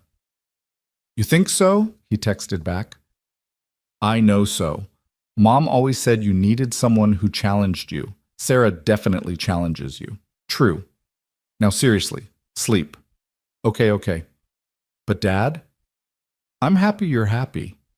Jack set down his phone, lay back on his bed, and stared at the ceiling. Happy? Was he happy? The word felt foreign after so many years of just surviving, just getting through each day for Emma's sake. But yeah, he was happy. Terrified and confused and completely out of his depth, but genuinely happy for the first time since Mary died. Sunday morning arrived with bright sunshine and Emma singing off-key in the kitchen. Jack shuffled out to find his daughter making pancakes while Sarah sat at the kitchen table with her laptop, already dressed and working despite it being barely 7 a.m. "Morning," Sarah said, looking up with a smile. "Emma's teaching me about dark matter. Apparently I've been fundamentally misunderstanding astrophysics my entire life." "Join the club," Jack said, moving to the coffee maker. "She corrects me at least once a week." "Because you keep calling asteroids space rocks, Dad. They have proper classifications." Emma flipped a pancake expertly. "Sarah, you want chocolate chips in yours?" "Absolutely." They had breakfast together, the three of them crowded around Jack's small table, and it felt startlingly domestic, natural, like they'd been doing this for years instead of one night. After breakfast, while Emma showered and Sarah returned to her laptop, Jack's phone rang. Linda Martinez again. "Mr. Thornton, good morning. I wanted to follow up about Monday's meeting. 10 a.m. at Chen Enterprises headquarters. Please dress appropriately, business casual at minimum." "About that meeting," Jack started. "It's non-negotiable, I'm afraid. The board is quite insistent." "Then I guess I'll see you Monday." Jack hung up before Linda could respond. Sarah looked up from her laptop. "The board?" "Meeting's confirmed, Monday at 10. Jack refilled his coffee. "Your assistant strongly suggested I dress appropriately." "Ignore her. Wear whatever makes you comfortable." Sarah closed her laptop. "Jack, I meant what I said last night. They don't get to dictate our relationship. This meeting is a formality. They'll posture, make their concerns known, and ultimately accept that I'm an adult who makes her own decisions." "You sound very confident about that." "I own 51% of Chen Enterprises. They can't actually stop me from doing anything." She paused. "But I'd like you there anyway. Show them exactly who you are. Let them see what I see." "And what's that?" Sarah stood, moved to where Jack leaned against the counter, slid her arms around his waist. "Someone genuine. Someone who knows what actually matters. Someone who makes me want to be better than I've been." Emma's voice floated from the hallway. "If you guys are making out in the kitchen, please stop before I come out there and I'm traumatized forever." They broke apart, both laughing. Sarah called out, "Your daughter has excellent timing." "She really doesn't," Jack muttered, but he was smiling. The rest of Sunday passed in surprising normalcy. Sarah worked while Emma did homework, and Jack tackled some repairs around the house he'd been putting off.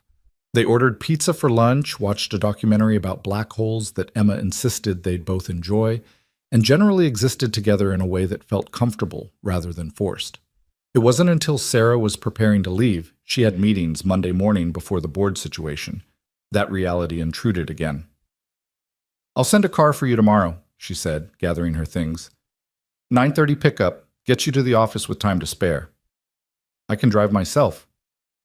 "To downtown during rush hour? That's like an hour in traffic from here." Sarah touched his face gently. "Let me do this one thing. Please." Jack nodded and Sarah kissed him goodbye. A real kiss, full of promise and heat, completely inappropriate with Emma in the next room, but neither of them cared. "Monday, then," Sarah whispered against his lips. "Monday."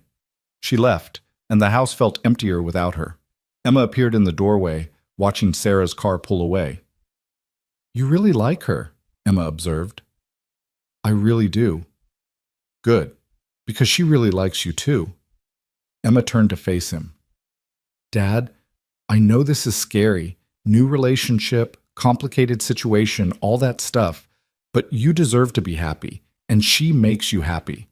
So whatever happens tomorrow with those board people, don't let them take that away from you." Jack pulled his daughter into a hug. "When did you get so wise?" "I've always been wise.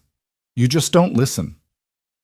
Monday morning, Jack stood in front of his closet, having a minor crisis.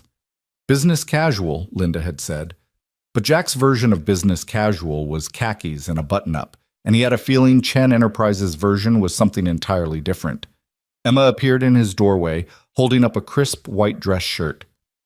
"Found this in the back of your closet. It's for Mom's funeral, but it still fits. Wear this with your dark jeans, and you'll be fine." "Since when are you a fashion consultant?" "Since my dad started dating a CEO and needs to not embarrass himself." She thrust the shirt at him. "And Dad? Just be yourself." That's who she fell for. The car arrived precisely at 9:30, a sleek black sedan with a professional driver who didn't try to make small talk. Jack appreciated that. He was nervous enough without having to maintain polite conversation. Chen Enterprises' headquarters was a glass and steel tower in the heart of downtown, the kind of building that screamed money and power. Jack had driven past it hundreds of times, but never imagined he'd actually enter. The lobby alone was probably bigger than his entire house. Linda Martinez met him at security, clipboard in hand and expression neutral. "Mr. Thornton, right on time. Ms. Chen is in the meeting already. We're on the 42nd floor." The elevator ride was silent and seemingly endless. When the doors finally opened, Jack found himself in a reception area that looked like it belonged in a design magazine. Everything was chrome and glass and expensive art he didn't understand. "This way." Linda led him down a hallway to a massive conference room. Through the glass walls, Jack could see a long table surrounded by people in suits. Sarah sat at the head, looking every inch the CEO in a charcoal suit and her hair pulled back severely. She looked up when Jack entered, and her expression softened just slightly. "Mr. Thornton, thank you for coming." Her voice was formal, professional. "Everyone, this is Jack Thornton. Jack, this is Chen Enterprises' board of directors." 10 faces turned to study him. Jack recognized a few from news articles. Richard Chen, Sarah's uncle and largest minority shareholder. Margaret Wu, chief financial officer. David Park, head of operations. The others were strangers, but they all wore the same expression, calculating skepticism. "Mr. Thornton." Richard Chen spoke first. "Please, have a seat." Jack sat in the empty chair beside Sarah, hyper-aware of every eye on him. He felt like a specimen under a microscope. "We appreciate you taking the time," Richard continued. "As you're aware, Ms. Chen's social media post Saturday evening generated significant attention. The board felt it prudent to discuss the potential implications." "Implications?" Jack repeated flatly. "For the company," Margaret Wu clarified. "Chen Enterprises has worked hard to cultivate a specific image. Any personal relationships involving our CEO inevitably reflect on that image. So you want to vet me, make sure I'm not going to embarrass your bottom line." Silence. Then David Park smiled, not kindly. "Mr. Thornton, you have to understand our position. Ms. Chen is the face of this company. Her personal life is, by extension, company business. We need assurances that this relationship won't become problematic." "Problematic how?" Jack felt his temper rising but kept his voice level. The media attention, your background, the optics of a CEO dating someone so far outside her usual social circle. Richard leaned forward. We're not saying you're not a good man, Mr. Thornton. Your actions during the accident speak to your character, but this relationship raises questions. Jack looked at Sarah. She was rigid, jaw tight, clearly holding back. This was her fight to have, but she was letting him handle it first, trusting him to hold his own. Let me save us all some time, Jack said. You want to know if I'm with Sarah for her money? If I'm going to sell stories to tabloids? If I'll become a liability that damages your precious company image? He met each board member's gaze in turn. The answer to all of that is no. I don't want Sarah's money. I already turned down a substantial reward from this very company. I don't want fame or attention. I just want Sarah, the person, not the CEO. That's easy to say, Margaret observed. Harder to prove. I'm not interested in proving anything to you, Jack's voice hardened. Sarah is a grown woman who can make her own decisions about her personal life. Whether you approve or not is irrelevant. Actually, it's quite relevant, Richard countered. Sarah may own controlling shares, but she still answers to this board. If we determine that this relationship poses a risk to the company, we can make things very difficult. Sarah stood abruptly. No, Uncle Richard, you really can't. The room went silent. Every board member stared at Sarah, who remained standing, her hands flat on the conference table, looking more commanding than Jack had ever seen her. With all due respect, Ms. Chen, Margaret started. No more with all due respect. Sarah's voice cut like ice. For 15 years, I have given everything to this company. Missed weddings, funerals, holidays, sacrificed relationships, health, any semblance of a personal life. I've quintupled our value, expanded into 6 new markets, and just closed a $3.7 billion merger that you all said was impossible. She straightened, pulling herself to full height. And now you're sitting here in my conference room questioning whether I'm allowed to date someone who doesn't meet your approval? Sarah, we're simply concerned, Richard began. You're concerned about optics, about what investors might think, about maintaining the carefully constructed image of Sarah Chen, untouchable CEO. She laughed, but there was no humor in it. You know what? I'm tired of being untouchable. I'm tired of being more symbol than human being. David Park shifted uncomfortably. The company's reputation is built on innovation and results, not on who I date. Sarah's eyes blazed. Jack Thornton saved my life. He asked for nothing in return. He sees me as a person, not a profit margin. And if that somehow damages our reputation, then maybe our reputation deserves to be damaged. Jack stood slowly, moved to Sarah's side. She glanced at him, and he saw the tremor in her composure, saw how much this defiance was costing her. Sarah, he said quietly, meant only for her. You don't have to do this. Yes, I do. She turned back to the board. Here's what's going to happen. I'm going to continue seeing Jack. You're going to accept it. And if any of you have a problem with that, you're welcome to tender your resignation. You can't be serious, Margaret said. Sarah, think about what you're saying. The shareholders will care about quarterly earnings, not my love life. And if they do care, they can sell their shares. Sarah gathered her tablet, her coffee, her composure wrapping around her like armor. This meeting is over. Jack, would you join me in my office? She strode out without waiting for a response. Jack followed, very aware of 10 pairs of eyes burning into his back. Behind him, he heard Richard Chen's voice. She's making a mistake. We need to contain this before it spirals. Sarah's office was on the same floor, a corner suite with floor-to-ceiling windows overlooking the city. The moment the door closed behind them, her armor cracked. She set down her things with shaking hands, pressed her palms against the desk. That was, she started. Incredible, Jack finished. Terrifying and probably career-limiting, but incredible. I just threatened my entire board. Sarah's laugh was slightly hysterical. Uncle Richard has been with this company since my grandfather founded it. Margaret Wu has been CFO for a decade. I basically told them all to get lost. You told them you're human, that you get to have a life outside these walls. Jack moved closer. That took guts. or stupidity. They could make this very difficult for me. Start questioning my decisions, slow-walking approvals, making my life hell. She turned to face him. And it's all because of us. Because I couldn't just keep this quiet and simple. Do you regret it, going public? Sarah studied his face for a long moment. No, I don't. But Jack, you need to understand what you're signing up for. This is my world. Boardrooms and power plays and people who will use our relationship as a weapon. It's only going to get more complicated. I'm starting to think complicated is our normal. Jack took her hands. And I'm okay with that. You shouldn't be. You should run. Find someone normal who doesn't come with corporate drama and a board of directors with opinions about your relationship. Probably. But I'm not interested in normal. I'm interested in you. Sarah pulled him into a kiss that tasted like desperation and relief.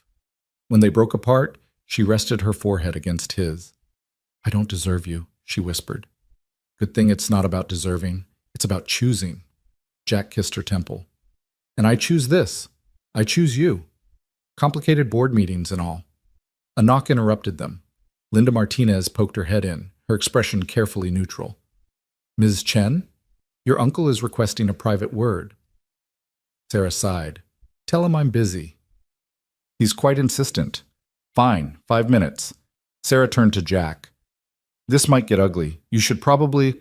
I'm staying. Jack settled into one of the visitor chairs. Unless you want me to go? No, I want you here. She squeezed his hand briefly before moving behind her desk, reassembling her CEO persona. Send him in, Linda. Richard Chen entered looking every bit the patriarch. Silver hair, perfectly styled, suit that probably cost more than Jack's truck, expression stern. He barely glanced at Jack before focusing on Sarah. That was quite a performance in there. It wasn't a performance, Uncle Richard. It was the truth. The truth. He shook his head. Sarah, I've known you since you were born, watched you grow up in your grandfather's shadow, saw you take over this company when you were barely more than a child. And in all that time, I've never seen you this reckless. Reckless, Sarah repeated. Is that what we're calling happiness now? I'm calling it distraction, sentiment, exactly the kind of weakness this company can't afford from its leader. Richard's gaze finally shifted to Jack. No offense, Mr. Thornton, I'm sure you're a decent man, but you don't belong in Sarah's world. You're right, Jack said evenly. I don't. But maybe she doesn't belong entirely in this world either. Richard's eyes narrowed. Excuse me? Look at her. Jack nodded towards Sarah. Really look at her. When's the last time you saw her smile? Really smile, not the practiced expression she uses for investors. When's the last time she took a vacation, had a meal that wasn't a business dinner, did anything that wasn't about this company? That's the price of leadership. That's the price of forgetting you're human. Jack stood, moved to Sarah's side. She almost died 3 weeks ago, trapped in a car, water rising, thinking her last thoughts would be about quarterly reports and merger documents. Is that really the legacy you want for her?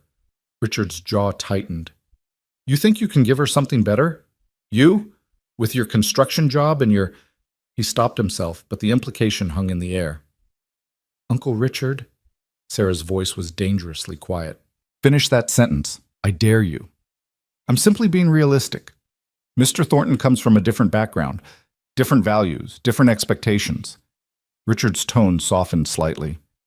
Sarah, I'm trying to protect you from making a mistake that could cost you everything you've built. What if everything I've built isn't worth protecting? The question fell like a bomb. Sarah stood, moved around her desk to face her uncle directly. What if I've spent 15 years building a prison and calling it success? That's absurd. Chen Enterprises is your grandfather's legacy. Is a company, just a company. It's not my entire existence, no matter how much you and the board want it to be. Sarah's voice cracked slightly. Grandfather built this company, yes. But he also told me right before he died that he regretted putting it before family, before life. He made me promise not to make his mistakes. He was delirious. He was lucid, clear, and he was right. Sarah blinked back tears. I've become exactly what he warned me against, so focused on the empire that I forgot about the person. Well, not anymore. Richard looked genuinely shaken. Sarah, please, think about this rationally. This man has a name, Jack. Use it. Jack, Richard conceded stiffly, is a complication you don't need right now. The merger is still integrating, the Shanghai office is struggling, the board is already nervous about. Then let them be nervous. Let them question. Let them see that their CEO is a complete person with a complete life. Sarah's determination seemed to solidify with each word. I'm not ending this relationship to make you or the board comfortable. That's final. Richard studied his niece for a long moment. Then, surprisingly, his expression softened. You really care about him. I do. Enough to risk everything? Enough to remember that everything should include more than just this company. Richard sighed heavily, suddenly looking older. Your grandfather would have a few choice words about this situation. Probably, but he'd also understand. Sarah's voice gentled. Uncle Richard, I know you're trying to protect me, but I need you to trust that I know what I'm doing, that I can handle both the company and a personal life. Can you? Because from where I'm standing, it looks like you're making an emotional decision that could have serious professional consequences. Maybe. Or maybe I'm finally making a human decision after 15 years of only making corporate ones. Sarah glanced at Jack, and her expression transformed, became softer, more vulnerable. He's worth the risk. Richard followed her gaze to Jack, really looking at him for the first time. Jack met his stare evenly, refusing to be intimidated. You love her, Richard said. Not a question. Jack didn't hesitate. Yes. And when the media circus intensifies, when investors start asking questions, when every detail of your life becomes public fodder, then we deal with it together. Simplistic answer. Honest answer. Jack moved closer to Sarah, their shoulders touching. I'm not naive. I know this won't be easy. But I also know that walking away because it's difficult isn't the answer. Not for me, and not for her. Richard was silent for a long moment. Then, unexpectedly, he smiled, small and reluctant, but genuine. Your grandfather would have liked you, Mr. Thornton. He appreciated people who stood their ground. He turned back to Sarah. I still think you're being reckless, but I also remember being young and in love and certain that I could handle anything the world threw at me. Uncle Richard, I'll talk to the board, smooth things over. But Sarah, you need to understand, they're not going to just accept this quietly. There will be pushback, questions, possibly even attempts to undermine your authority. Let them try. Sarah's chin lifted. I fought bigger battles than board politics. Indeed you have. Richard moved toward the door, paused. One more thing. Mr. Thornton, if you hurt her, you'll destroy me. I get it. Jack's voice was dry. For the record, I have no intention of hurting her. Intentions and outcomes are different things. Remember that. Richard left, closing the door softly behind him. Sarah sagged against her desk. That went better than expected. Better? He basically threatened to have me killed. No, he threatened to destroy you. Killing would be too quick for Uncle Richard. Sarah laughed weakly. But he's going to help with the board. That's huge. Jack pulled her close, let her rest against his chest. Are you okay? I just defied my entire board of directors and told my uncle that I'm prioritizing my love life over corporate concerns. I should be panicking. She tilted her head up to look at him. But I'm not. I feel free, lighter, like I've been holding my breath for 15 years and finally remembered how to exhale. That's good, right? That's terrifying. But she was smiling. Jack, I just jeopardized everything I've spent my adult life building. For us. For the possibility of us. Regret it? Ask me again in 5 years. It's a date. They stood there in her office, holding each other while the city sprawled below, and somewhere in the building, a board of directors probably plotted damage control. Jack's phone buzzed, a text from Miguel.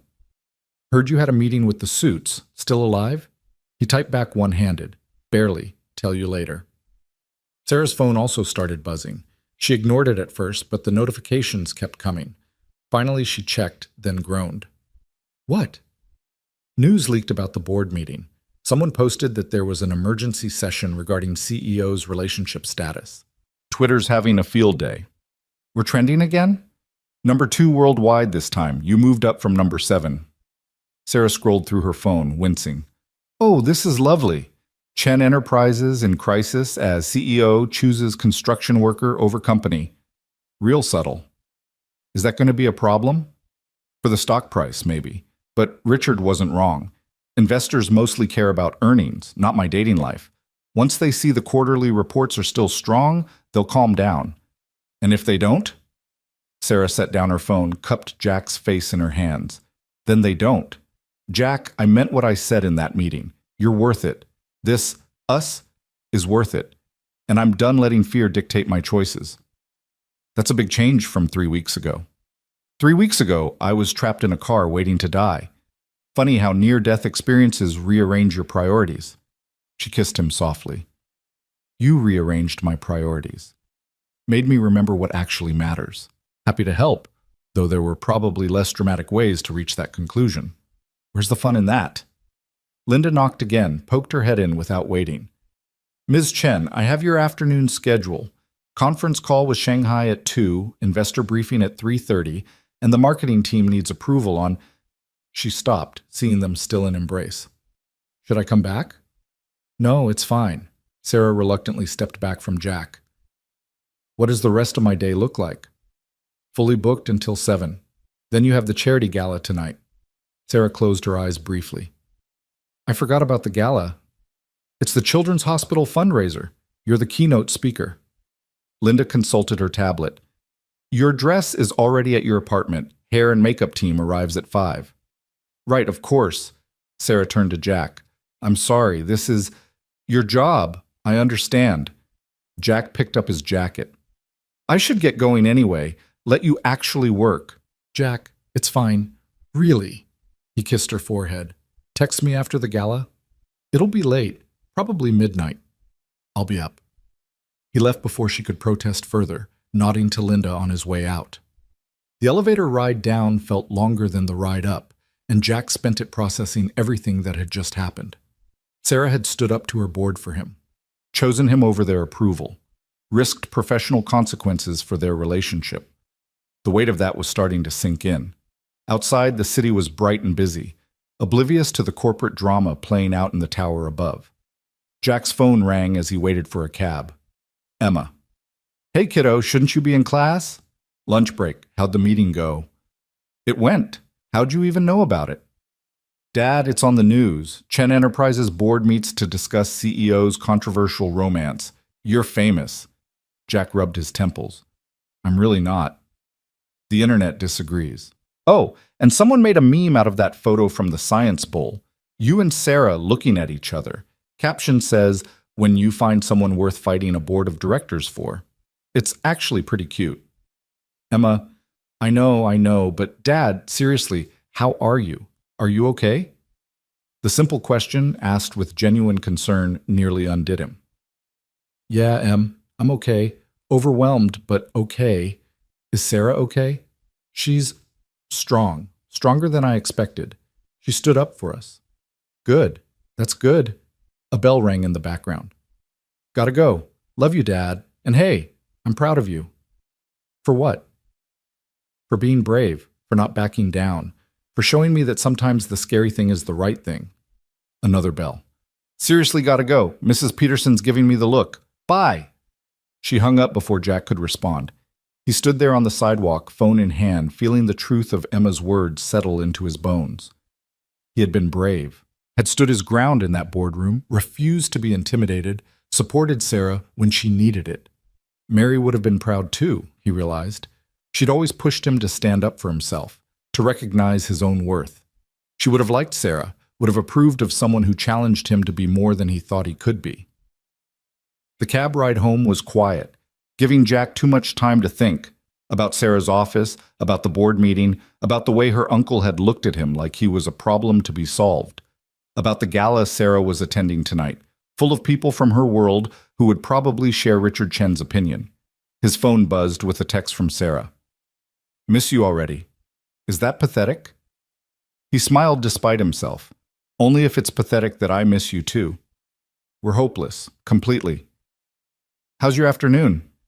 Conference call was brutal. Shanghai's unhappy about the merger terms, but I keep thinking about you instead of focusing on logistics. Should I apologize for being distracting? Never. You're the best kind of distraction. Jack was still smiling when he got home. The house felt empty without Emma. She was at school for another 3 hours, and he found himself restless. He tried watching TV, gave up after 10 minutes, attempted to read, couldn't focus, finally settled on doing what he always did when his mind was too full, working with his hands. He spent the afternoon fixing the loose railing on the front porch, a project he'd been putting off for months. The physical work helped, gave him something concrete to focus on while his thoughts churned. Sometime around 4, Miguel called. So, board meeting. Want to talk about it? Not particularly. Tommy's telling everyone you told a bunch of billionaires to shove it. That true? Jack paused mid-hammer swing. Not exactly. Sarah did most of the telling. But you backed her up. Of course I did. Good man. Miguel was quiet for a moment. Jack, you know this is going to get complicated, right? Company politics, media attention, all that garbage. You ready for it? No, but I'm doing it anyway. That's either brave or stupid. Probably both. Jack set down the hammer. Miguel, can I ask you something? Shoot. You've been married, 20 years? How do you make it work? The differences, the challenges, all of it? Miguel laughed. You want my secret? There isn't one. Maria and I fight. We disagree. She thinks I work too much. I think she spoils the kids. But at the end of the day, we choose each other. Every single day, we make that choice. That's all you can do. Choose each other. Yep, everything else, money, status, what other people think, it's all noise. What matters is the choice. Miguel paused. This Sarah, she's choosing you too? Yeah, she is. Then you'll be fine. Trust that. They talked a while longer about work, about Emma's Science Bowl victory, about nothing important. When Jack hung up, he felt steadier, choosing each other. He could do that. Emma came home around 5, full of energy and news about her day. She'd been approached by 3 different classmates wanting to know about Sarah, had to explain to her physics teacher that no, she couldn't get Sarah to come speak at Career Day because Sarah was busy running a multi-billion-dollar company. Everyone's being so weird about it, Emma complained, raiding the fridge for a snack. Like, yes, my dad's dating someone successful. No, that doesn't mean I suddenly have access to unlimited money or connections. Jessica Martinez actually asked if Sarah could get her dad a job. It's ridiculous. People are curious. It'll die down. When? Because I'm getting tired of being the girl whose dad is dating the famous CEO. She emerged with an apple, took a fierce bite. I just want things to be normal again. Jack felt a stab of guilt. I'm sorry, Em. I didn't think about how this would affect you at school. It's not your fault. You didn't ask for media attention. She settled at the kitchen table. But Dad, seriously, is it always going to be like this? Reporters and attention and people treating us different? I don't know. Probably gets easier with time. And if it doesn't? Jack sat across from her. Then we deal with it, together. But Em, if this is too much, if you need me to step back from Sarah, no. Emma's eyes went wide. Dad, no. I like Sarah. I like seeing you happy. I'm adjusting. That's all. You're sure? Positive. Besides, Kaylee thinks the whole thing is romantic. She's been reading me tweets about you guys all day. Some of them are actually really sweet. Emma pulled out her phone, scrolled. Here. Jack Thornton is proof that good men still exist. Risked his life for a stranger, treats his kid like gold, and isn't afraid to stand up to corporate America. We stan. What's stan mean? I have no idea. I think it means they support you. Oh, here's another one. Sarah Chen chose a real man over board approval. That's the kind of CEO we need, one who remembers humanity matters more than shareholders. People have too much time on their hands. Or they're invested in your love story. It's kind of sweet, actually, like the whole internet is rooting for you guys. Emma kept scrolling. Though there are some mean ones, too. Lots of people saying you're a gold digger or Sarah's slumming or whatever. I report those for harassment. Emma, you don't have to defend me online. Yes, I do. You're my dad. and they're wrong about you. She set down her phone, looked at him seriously. You're the best person I know, Dad. If people can't see that, that's their problem. Jack's throat tightened. Love you, kiddo. Love you too. Now, what's for dinner? Because I'm starving and we both know you haven't thought about food once today. She was right. Jack ordered Chinese, seemed to be becoming a habit, and they ate while watching Emma's favorite space documentary. Around 8, Jack's phone buzzed with a photo from Sarah. It was a selfie, clearly taken in a bathroom at the gala. She was in a stunning black gown, hair swept up elegantly, but her expression was exasperated. The caption read, "Hour 2 of smiling at people I don't like while they pretend to care about charity. Send help." Jack texted back, "You look beautiful and miserable, both accurate. Currently hiding in the ladies' room. Is it socially acceptable to fake a medical emergency? Probably not. How much longer? Keynote speech in 20 minutes, then at least another hour of networking. Kill me now. Hang in there. Think of it as practice for tolerating my family at Thanksgiving. You want me to meet your family?" Jack paused, realizing what he'd implied. They'd been together, officially, for less than 2 weeks. Thanksgiving was months away. But somehow the idea of Sarah at his family gatherings felt natural. Right. Eventually. If you want, I want. Fair warning, though. I'm terrible at family things. Only child, dead parents. Uncle Richard's idea of family dinner is a board meeting with catering. We'll ease you in. Maybe start with just Emma and me. Work up to the cousins. Deal. Okay. They're calling me back. Wish me luck. Good luck. Knock 'em dead. With boredom, probably. Talk later. Emma looked up from her documentary. Sarah okay? Hating a charity gala. Rich people problems. But Emma was smiling. She really doesn't fit the CEO stereotype, does she? What do you mean? I don't know. I always thought people like her would be cold, untouchable. But she texts you bathroom selfies and complains about networking. She's just normal, in a good way. She is pretty normal, when she's not terrifying board members. I want to hear about that, by the way. The whole meeting. Don't leave anything out. So Jack told her, editing only slightly for age appropriateness. Emma listened with rapt attention, gasping at the right moments, cheering when Sarah stood up to the board. She told them she'd rather have you than their approval? Emma's eyes shone. Dad, that's like something from a movie. Real life, kiddo. I know, but still, how many people would actually do that? Risk everything for someone they've known a few weeks? Emma hugged her knees to her chest. She must really love you. She hasn't said that. She doesn't have to. It's obvious. Jack thought about that after Emma went to bed, about love and choices and the terrifying speed at which his life had transformed. 3 weeks ago, he'd been alone, focused only on Emma and work, and getting through each day. Now he was dating a CEO, trending on Twitter, and contemplating Thanksgiving dinners with someone he was absolutely, terrifyingly falling in love with. His phone rang around 11:30. Sarah, finally free from the gala. Hey, her voice was tired. Sorry for calling so late. I told you I'd be up. How was it? Excruciating. 3 hours of people who donate to charity for tax breaks and social capital, pretending they care about sick children. Sarah sighed. Though we did raise $2 million, so I guess the pretending serves a purpose. That's good, right? It's necessary. I just hate the performance of it all. The fake smiles, the strategic conversations, the networking that's really just transactional relationships dressed up as friendship. A pause. Is it terrible that the only thing that got me through tonight was thinking about you? Not terrible. Kind of nice, actually.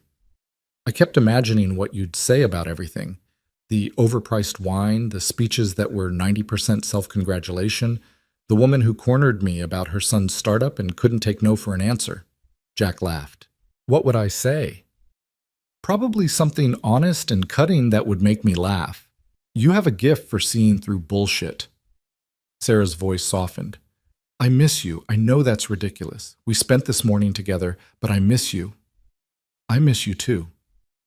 Can I see you tomorrow? I have meetings until 3, but after that I'm free. Emma has tutoring until 5. Could do dinner after. Perfect. Though fair warning, I'm about to ask you something that might sound crazy. Jack sat up straighter. Okay. Come to the Singapore conference with me next month. What? Chen Enterprises is opening a new office there. Big deal. Lots of presentations and networking. It's a week-long trip, and I have to go. But I'd really like you there with me. Sarah rushed on. I know it's a lot to ask. You'd miss work, and Emma would have to stay with someone, and it's probably too soon for international trips, but yes. Silence. Then, yes? Yeah, I'll come. Might take some convincing Miguel to give me the time off, but yes. Really? Just like that? Sarah, you told your board of directors to shove it for me today. I think I can handle a business trip to Singapore. It won't be just business. There'll be formal dinners, conferences, people judging every move we make. You'll have to wear suits and make small talk with international investors and, Sarah, breathe. I said yes, I'm in. You're sure?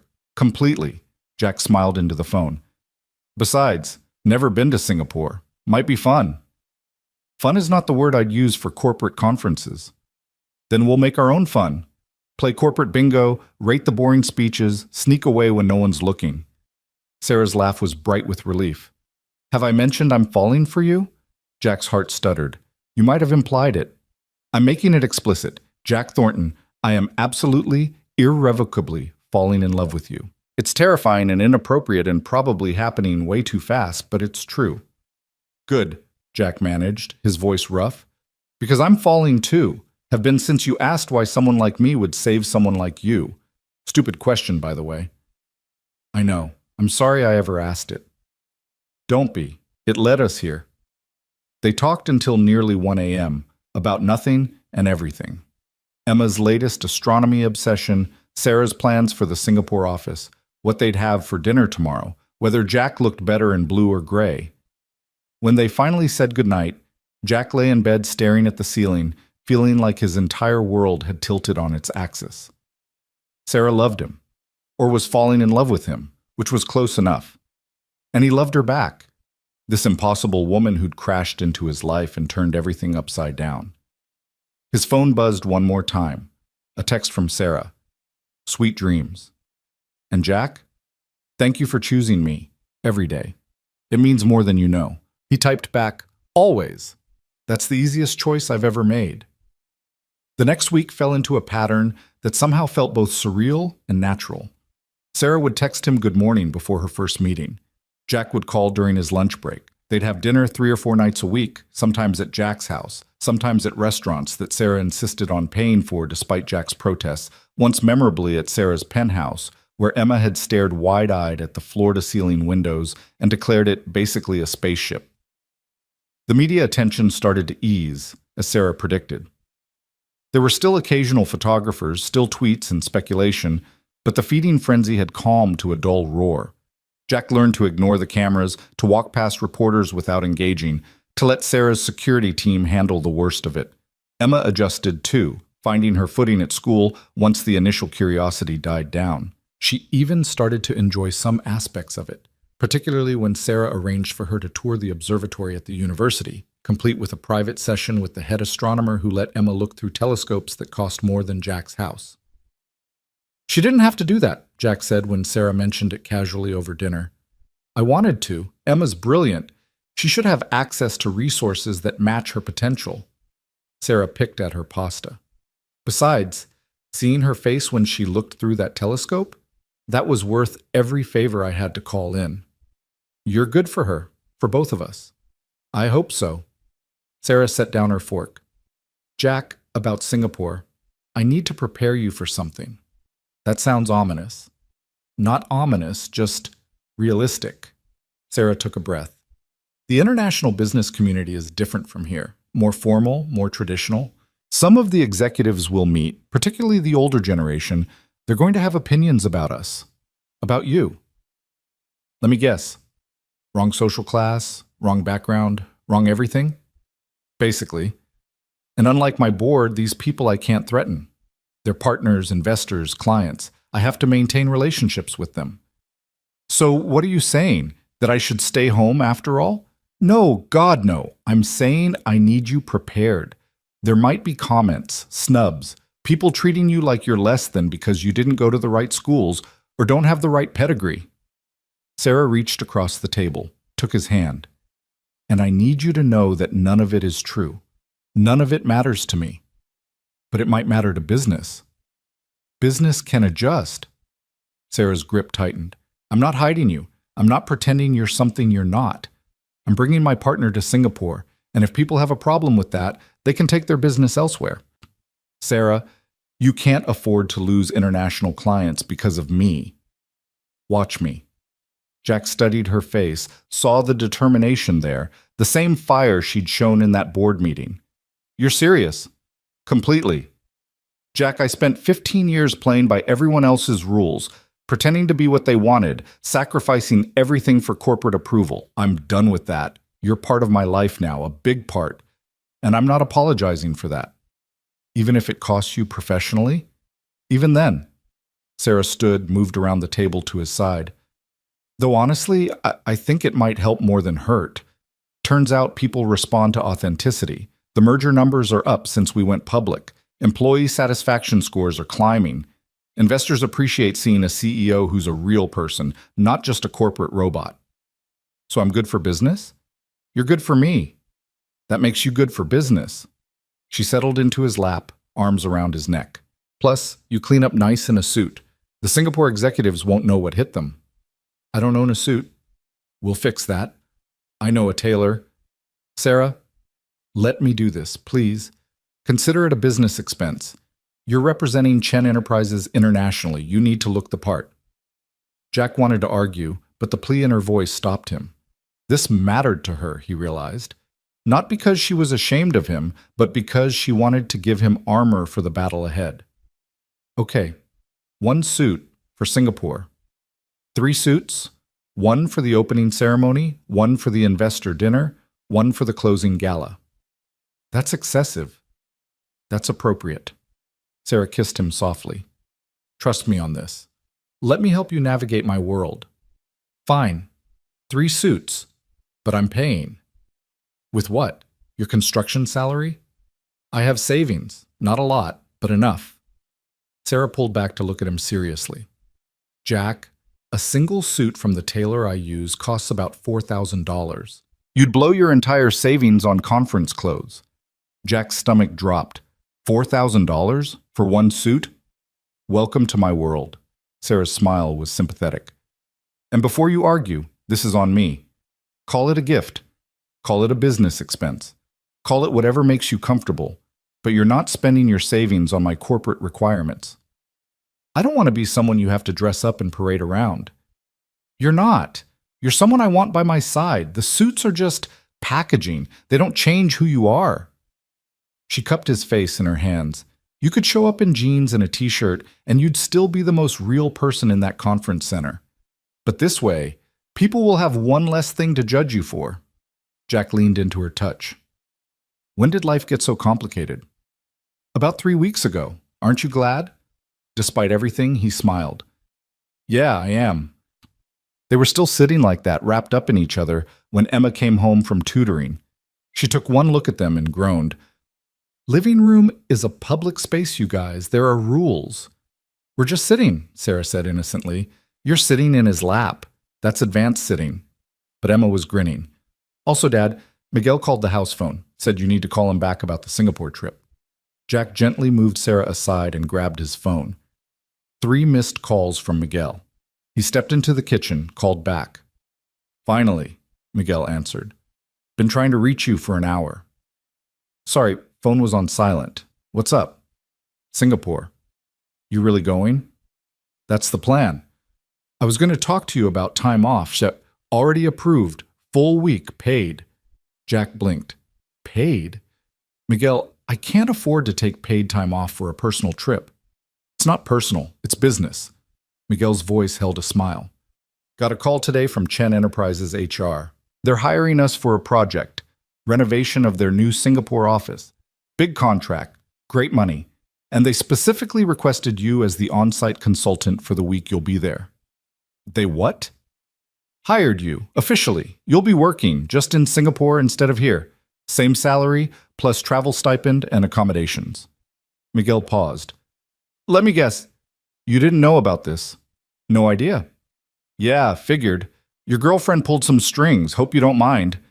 Jack looked into the living room where Sarah was showing Emma something on her phone, both of them laughing.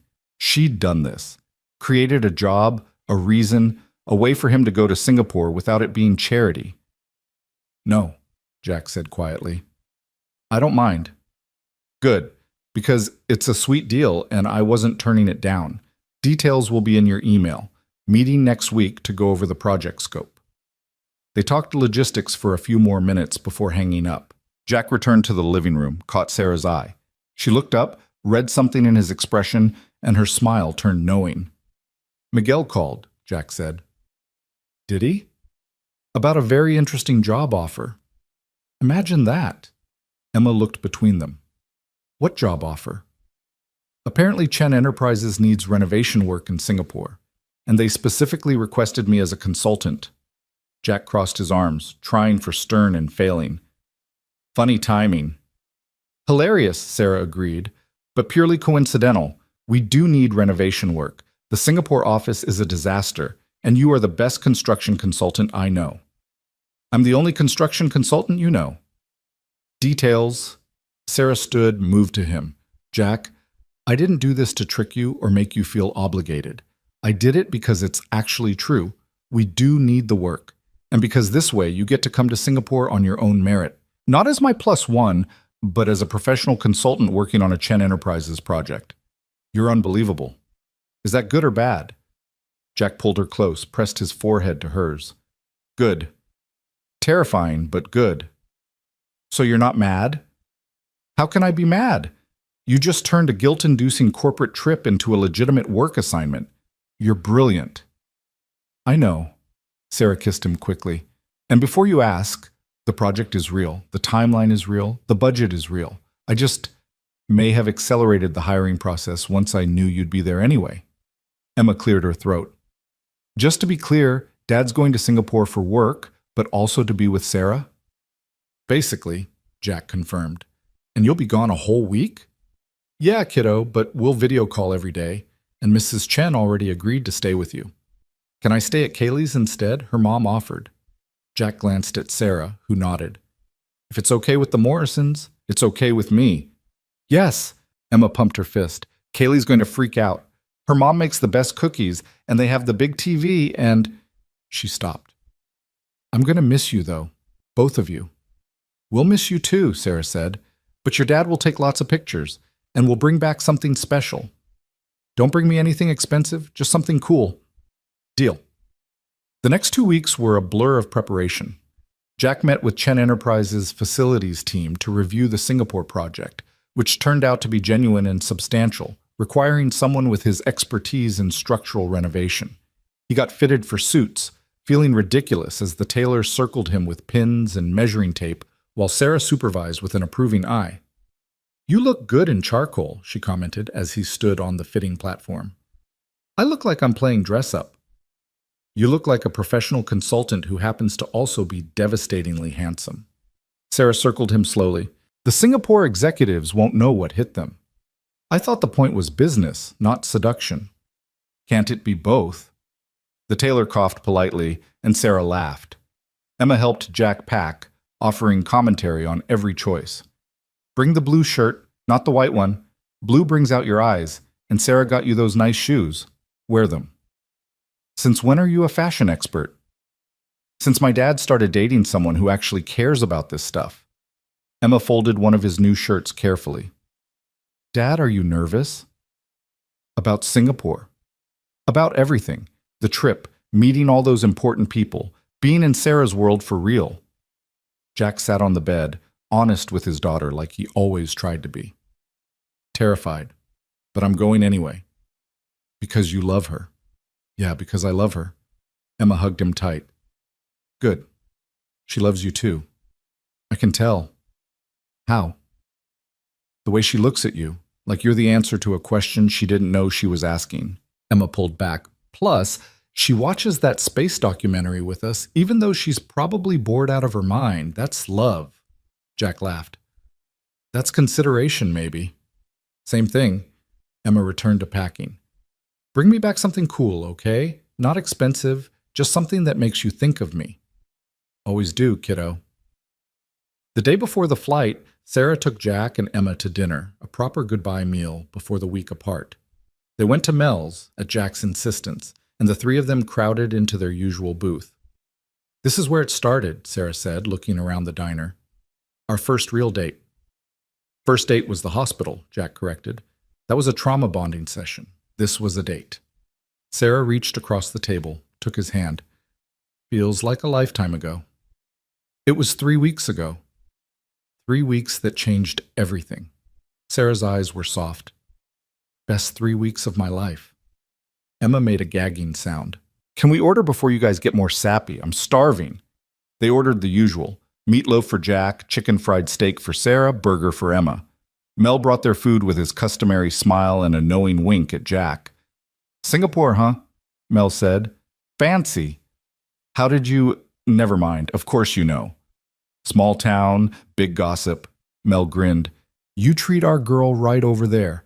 Show those international types what real men look like. He'll show them, Emma said confidently. Dad's good at being real. After dinner, they walked Emma back home. Sarah had insisted on coming, even though it meant a late night before an early flight. At the door, Emma hugged Sarah tight. Take care of him, Emma whispered, and bring him back in one piece. I promise. Sarah hugged her back. And Emma, thank you for sharing him with me. Just don't forget to share him back. Jack kissed Emma goodnight, promised again to call every day, and watched her head inside. Then he and Sarah stood on his front porch, neither quite ready to say goodbye. This is it, Sarah said. Tomorrow we're flying halfway across the world together. Having second thoughts? Never. She stepped closer. Jack Thornton, I love you. Completely, terrifyingly, irrevocably. And I'm about to show you off to the entire international business community. Jack's heart felt too big for his chest. I love you too, even though you're crazy and you dress me in $4,000 suits and you turn my simple life completely upside down. Especially because of all that, Sarah corrected, and kissed him under the porch light, while somewhere inside Emma probably watched and smiled. Tomorrow they'd fly to Singapore. Tomorrow the real test would begin. Jack and Sarah's world completely, surrounded by her colleagues and competitors and critics. Tomorrow would bring new challenges, new judgments, new obstacles to navigate. But tonight, they had this, the porch, the kiss. The love they'd chosen despite every logical reason not to. And somehow, that felt like enough to face whatever came next. The flight to Singapore was 18 hours of luxury Jack had never experienced. First-class seats that converted to beds, food that actually tasted good, flight attendants who knew Sarah by name and treated Jack with careful courtesy. Sarah worked for the first few hours, laptop balanced on the tray table, occasionally asking Jack's opinion on renovation plans or presentation slides. You don't have to pretend I understand all this, Jack said when she showed him a complex financial projection. I'm not pretending. You see things differently than my team does, practical things, real-world applications. Sarah highlighted a section. Like this expansion plan, does it make sense from a construction standpoint? Jack studied the diagrams, the timelines, the budget allocations. You're underestimating the foundation work. Singapore's built on reclaimed land. The soil conditions are tricky. You'll need deeper pilings, better drainage. Add at least 20% to this budget and 2 months to the timeline. Sarah stared at him. How do you know about Singapore's soil conditions? Googled it. Figured if I'm consulting on renovation, I should understand the environment. Jack shrugged. It's just research. It's brilliant. Sarah was already adjusting the spreadsheet. See? This is why I need you there. My team looks at numbers. You look at reality. Your team went to fancy business schools. I went to community college. And yet you just saved us from a potentially catastrophic construction delay. Sarah saved the changes, closed her laptop.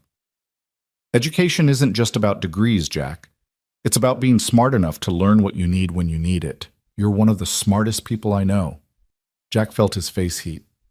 You're biased. I'm in love. There's a difference. She reached across the divider between their seats, took his hand. Get some sleep. Tomorrow's going to be intense. But Jack couldn't sleep. He watched movies, read the project files Sarah had given him, stared out the window at the darkness below. Somewhere over the Pacific, Sarah woke, found him still awake. Can't sleep? She asked, voice fuzzy. Too much in my head. Want to talk about it? Jack considered, then nodded. Sarah unbuckled, slipped into the seat beside him, tucked herself against his side. I keep thinking about your uncle, Jack admitted. What he said about me not belonging in your world. He was wrong. Was he? Sarah, tomorrow I'm walking into a conference center full of people who are going to take one look at me and know I don't fit. They're going to judge you for bringing me. Question your judgment. Let them. But what if they're right to question it? What if I embarrass you, say the wrong thing, use the wrong fork at dinner, prove that I really don't belong? Sarah sat up, turned to face him fully. Jack Thornton, listen to me. The people who'll judge you tomorrow? Most of them are miserable. Locked in loveless marriages, estranged from their children, so focused on wealth and status, they've forgotten how to be human.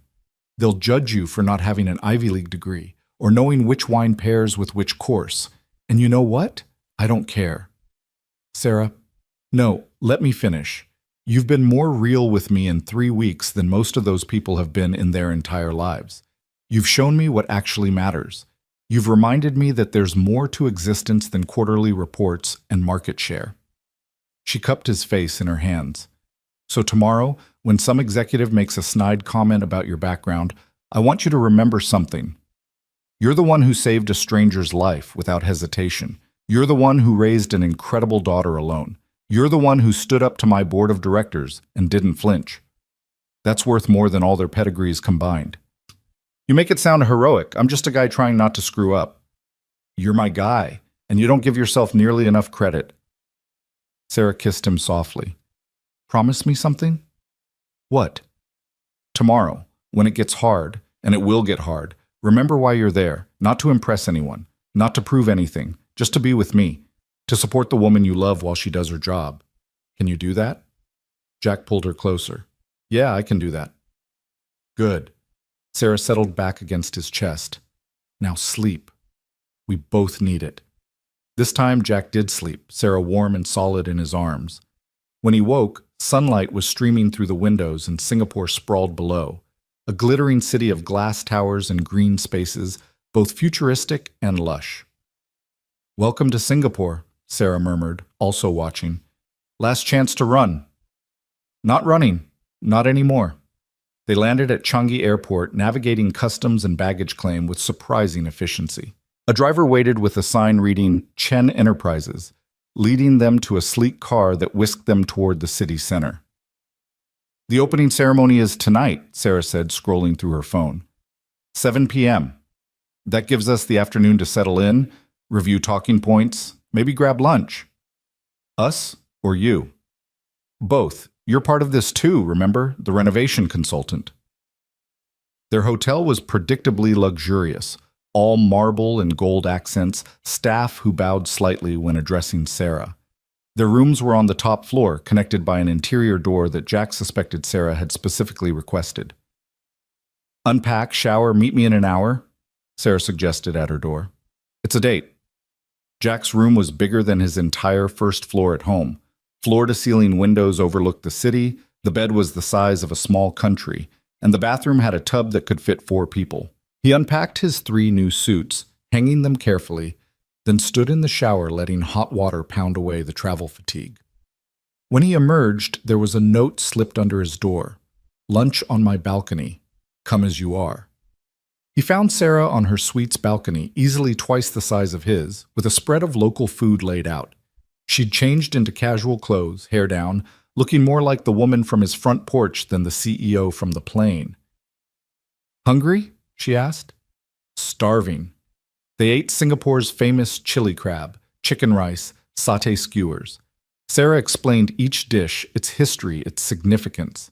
Jack listened, watching her face light up as she talked about a city she clearly loved. I came here first when I was 26, she said, trying to establish Chen Enterprises in the Asian market. I was terrified, Didn't speak the language, didn't understand the culture, completely in over my head. What happened? I failed, spectacularly. Lost 3 potential contracts because I didn't understand the importance of relationship building here. In the US, it's all business. Here, you have to connect personally first. Trust matters more than contracts. Sarah smiled at the memory. I went back to my hotel room and cried for 2 hours. Called my grandfather, told him I was coming home. But you didn't. He told me that failure was just education in disguise, that I needed to learn from it, adapt, try again. Sarah's eyes grew distant. So I did. Spent another month here, not chasing contracts, but building relationships, learning, listening. By the time I left, I had 2 solid partners and a foundation for everything we've built in this region. He was proud of you. He was. Even when I failed, especially when I got back up. She looked at Jack. That's what I need you to remember tonight. These people value resilience, authenticity. They'll test you, see if you're real or just another American with more confidence than substance. Show them who you are, someone who doesn't give up, who learns, who fights for what matters. No pressure. Sarah laughed. Okay, maybe a little pressure. But Jack, I believe in you, more than I've believed in anyone in a long time. They spent the afternoon going over the evening's agenda. The opening ceremony would include speeches from Sarah and the Singaporean Minister of Trade, followed by a reception where Jack would meet the key players. Sarah coached him on names, backgrounds, cultural considerations. Mr. Tan values directness but delivered respectfully. Mrs. Lim appreciates humility. Don't brag, even if asked directly about achievements. The Australian delegation will try to get you drunk. Pace yourself. She consulted her notes. And whatever you do, don't mention politics. Singapore's government is complicated. Stick to business and personal connections. This is like studying for a final exam. Worse, the final exam doesn't cost millions in potential contracts. But Sarah was smiling. You'll be fine. Just be yourself. The real you, not some corporate version. At 6, they retreated to their rooms to change. Jack stared at the charcoal suit hanging in his closet, the one Sarah had declared perfect for tonight. $4,000 of fabric and tailoring. He put it on slowly, fumbling with the cufflinks Sarah had insisted he needed. A knock on the connecting door. Jack, can I come in? Yeah. Sarah entered, and Jack's breath caught. She wore a red silk gown that managed to be both elegant and powerful, her hair swept up, diamond earrings catching the light. She looked like royalty, like someone completely out of his league. Then she saw him and smiled, soft and genuine and completely unguarded, and she was just Sarah again. You look incredible, she breathed. I look like I'm playing dress-up. You look like exactly who you are, a man who cleans up remarkably well. She moved closer, adjusted his tie. How do you feel? Terrified, but ready. Good. Because it's showtime. The conference center was a masterpiece of modern architecture. Soaring glass ceilings, tropical gardens integrated into the design, everything bathed in soft lighting. People milled about in formal wear, speaking a dozen different languages, radiating wealth and influence. Jack felt every eye turn when they entered together, heard the whispers start immediately, felt the weight of judgment settling on his shoulders. Sarah's hand tightened on his arm. Head up, you belong here. She led him through the crowd, stopping to greet people, making introductions. Jack shook hands, smiled politely, tried to remember all the names and protocols Sarah had taught him.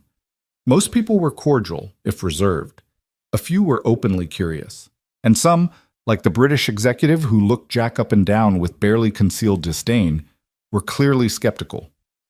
Mr. Thornton, the man said, voice dripping with condescension. Sarah tells us you're consulting on the renovation. What's your background in international construction projects? None, Jack admitted. But I've got 15 years of structural work in challenging conditions. Singapore's soil issues aren't that different from the mountain foundations I've worked with back home. Different scale, same principles. I see. And your educational credentials? Sarah stiffened beside him, but Jack kept his voice even. Community college. Learned most of what I know on the job. How practical. The man's smile didn't reach his eyes. Well, I'm sure you'll find this week educational. He moved away before Jack could respond.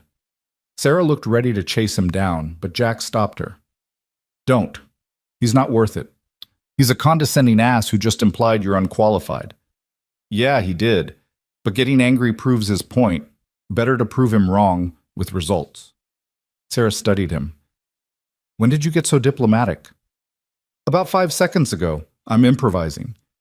The ceremony began with speeches that Jack barely heard. He was too focused on the faces in the crowd, reading their reactions, their judgments. Some looked at him with curiosity, others with dismissal. A few, mostly the younger executives, with something like approval. When Sarah took the stage, the room shifted. She commanded attention effortlessly, her speech about innovation and partnership delivered with perfect poise. But then, near the end, she deviated from what Jack knew was the planned text. Before I close, I want to acknowledge someone, Sarah said, her eyes finding Jack in the crowd. 3 weeks ago, I almost died. Trapped in a car, certain my last thoughts would be about quarterly reports and market projections. Then someone pulled me out, risked his life for mine without hesitation, without asking for anything in return. That person reminded me what Chen Enterprises should really be about. Not just profit, but people. Not just success, but significance. The room was completely silent. Jack felt every eye turned to him. That person is here tonight. Jack Thornton, my partner in every sense, showed me that true leadership isn't about pedigree or credentials. It's about character, about doing the right thing when no one's watching, about being brave enough to be real in a world that rewards pretense. Sarah's voice strengthened. So as we open this new chapter for Chen Enterprises, I want us to remember that. Real innovation comes from real people solving real problems. Not from boardrooms, but from the ground up. That's the principle Jack lives every day, and it's the principle I want this company to embody. She stepped away from the podium to thunderous applause. But Jack barely heard it. He was too focused on the tears threatening to fall, on the overwhelming love for this woman who'd just publicly declared not just their relationship, but his worth to a room full of people who doubted it. Sarah made her way back to him through the crowd, ignoring the people trying to catch her attention. You okay? She asked quietly. You just told the entire international business community that you love me. I told them the truth. Problem? No. Jack pulled her close, propriety be damned. No problem at all. The reception that followed was easier. Sarah's speech had shifted something. People approached Jack differently now, with genuine curiosity instead of dismissal.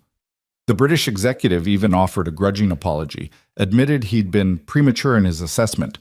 Mr. Tan, the Singaporean investor Sarah had specifically warned Jack about, cornered them by the bar.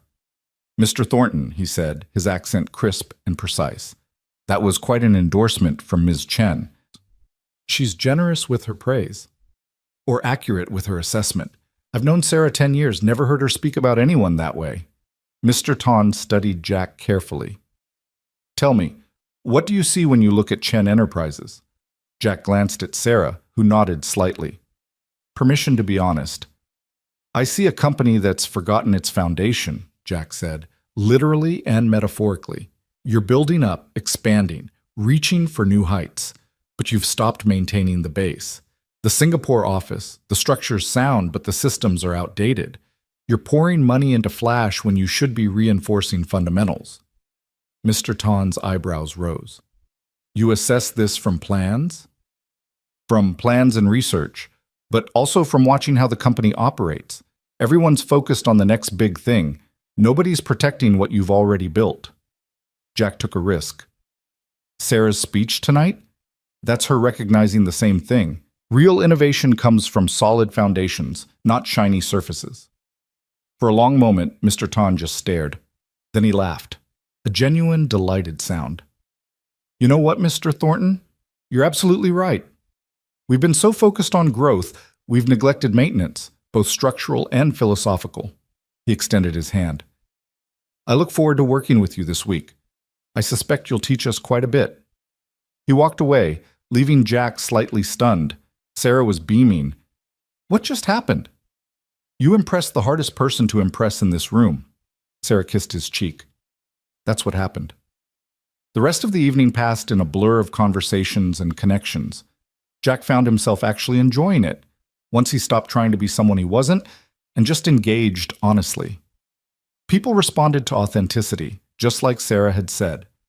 They made it back to the hotel around midnight, both exhausted. Sarah kicked off her heels in the elevator, sighing with relief. Feet are killing me. Remind me why I wear these torture devices? Because you look amazing in them? Flatterer. But she was smiling. You were incredible tonight, by the way. Natural, real, everything I knew you'd be. I told a major investor your company is neglecting fundamentals. That could have gone very wrong. But it didn't because you were right, and he knew it.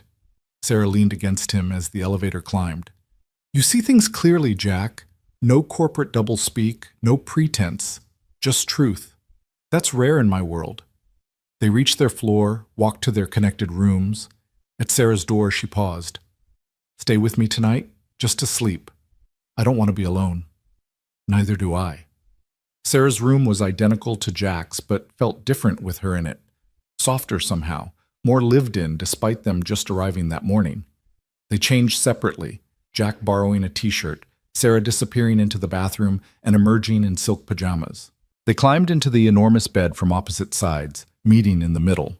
Sarah curled against Jack's chest, his arms around her, and for a moment everything else fell away. Not the conference, not the pressure, not the judgment, just them. Thank you, Sarah whispered into the darkness. For what? For being here. For being you. For not letting my world change you. She tilted her head up to look at him. I was so afraid you'd try to become someone else to fit in. But you didn't. You just stayed Jack, and somehow that's more than enough. Sarah, I love you. That means I show up as myself, not some version I think you need. I love you too. So much it scares me sometimes. They fell asleep like that, wrapped around each other in a Singapore hotel room, while outside the city lights blazed and tomorrow waited with new challenges. The next 3 days were intense. Jack spent mornings touring the office renovation site, afternoon meetings with contractors and architects, reviewing plans and making recommendations. Evenings were filled with dinners and receptions where he stood beside Sarah, her partner in every sense. The British executive became an ally after Jack pointed out a structural flaw in the executive's own building plans. Mrs. Lim invited them to her home for tea, where she told stories about Singapore's history and asked Jack about Emma with genuine interest. The Australian delegation did try to get him drunk, but Jack paced himself and ended up having the best conversation of the week about fatherhood with their team lead. By the fourth day, Jack realized something had shifted. People didn't look at him as Sarah's questionable boyfriend anymore. They saw him as someone valuable in his own right, a consultant who brought practical wisdom, a man who didn't let status or wealth intimidate him. Sarah's partner? Yes, but also his own person. You've won them over, Sarah said that evening as they prepared for the investor dinner. Even the skeptics. I was just myself. Exactly. That's why it worked. Sarah adjusted his tie, the blue one that brought out his eyes, according to Emma. You ready for tonight? This is the big one. The investor dinner was at a private club overlooking the city, 40 people who collectively controlled billions in capital. Jack had been nervous about every other event, but this one actually terrified him. These were the people who could make or break Sarah's expansion plans. Just remember, Sarah coached as their car pulled up, listen more than you talk. When you do talk, be honest. And if anyone asks about us personally, tell them the truth. We're in love, it's real, and it's none of their business beyond that. Perfect. The dinner was as formal as Jack had feared. 6 courses, 3 different wine glasses, conversation that danced around business without directly addressing it. Jack found himself seated between a German banker and a Japanese tech investor, with Sarah across the table where he could catch her eye when needed. So, Mr. Thornton, the German banker said over the second course, you're the famous rescuer, yes? The one who saved Sarah from certain death. I pulled her out of a car. Someone else would have done the same. Perhaps, but you did it. And now you're here, in our world. How are you finding it? Jack considered his answer carefully. Honestly, it's exhausting. All the protocol, the posturing, the conversations that mean something other than what's actually said. I prefer directness. The banker laughed. Refreshing. Most Americans pretend to love our formality. You admit it's tedious. Different, not tedious. I respect the tradition, just not natural for me. And yet you navigate it well, better than many who were born to it. The banker studied him. Sarah chose wisely, I think. You ground her, keep her human. She keeps herself human. I just remind her it's okay. The Japanese investor leaned in. Sarah speaks very highly of your renovation recommendations. She says you see problems others miss. I see practical issues. Everyone else is focused on the big picture, which is important. But someone has to think about foundations, drainage, the unglamorous stuff that keeps buildings standing. And companies, the banker added. Sarah's speech the other night, about fundamentals over flash, that was influenced by you? Jack glanced at Sarah, who was deep in conversation but somehow still monitoring him. We talked about it, but the conclusion was hers. Modest. The Japanese investor smiled. Also refreshing. Mr. Thornton, may I ask you something personal? Sure. What do you want from this? From Sarah? From Chan Enterprises? From this world you've entered? Jack set down his fork, met the man's gaze directly. I want Sarah to be happy. Actually happy. Not just successful. I want to build a life with her that includes both our worlds, not just hers. And I want to get home to my daughter, who's probably driving her friend's mother crazy with astronomy facts right now. He paused. If you're asking whether I'm after Sarah's money, the answer is no. I've got everything I need. Sarah's just everything I want. Silence around their section of the table. Then the banker raised his glass. To honesty, and to men who know the difference between wanting and needing. Others joined the toast, and Jack saw Sarah across the table. Eyes bright with tears, she blinked away quickly. After dinner, people mingled on the terrace overlooking the city. Jack found Sarah alone for a moment, staring at the lights. You okay? He asked, sliding an arm around her waist. Better than okay. Jack, do you know what you just did in there? Had dinner? You won over the toughest investors in the room. The German banker hasn't approved of anyone I've dated since, well, ever. And Mr. Sato never asks personal questions unless he's genuinely interested in the answer. Sarah turned in his arms. They see what I see? Someone real. Someone good. I just told the truth. Exactly. And in a room full of people who deal in calculated responses and strategic answers, the truth was revolutionary. She kissed him softly. I'm so glad you're here. Me too. Even with the 6 forks and the wine I can't pronounce. Next time we'll skip the formal dinners and just get street food. There's going to be a next time. Singapore office needs quarterly check-ins. Someone has to make sure they're maintaining those fundamentals. Sarah's smile was mischievous. And I hear there's this really good construction consultant who might be available. Might be. Depends on the terms. Very favorable terms, includes the consultant's girlfriend and possibly his daughter if she wants to come. Jack pulled her closer. Emma would love that. She's been asking about international travel. Then it's settled. We'll come back in 3 months. Make it a family trip. Family? The word settled warm in Jack's chest. Somewhere along the way, that's what they'd become. Not just him and Emma anymore, but the 3 of them. A family. The rest of the evening passed smoothly. Jack continued to surprise people with his directness, his practical wisdom, his complete lack of pretense. By the time they left, several investors had specifically requested him for future consultations, and 2 had asked if he'd consider permanent positions with their firms. You could have your pick of jobs, Sarah said in the car back to the hotel. Any of those companies would hire you in a heartbeat. Not interested. Not even curious?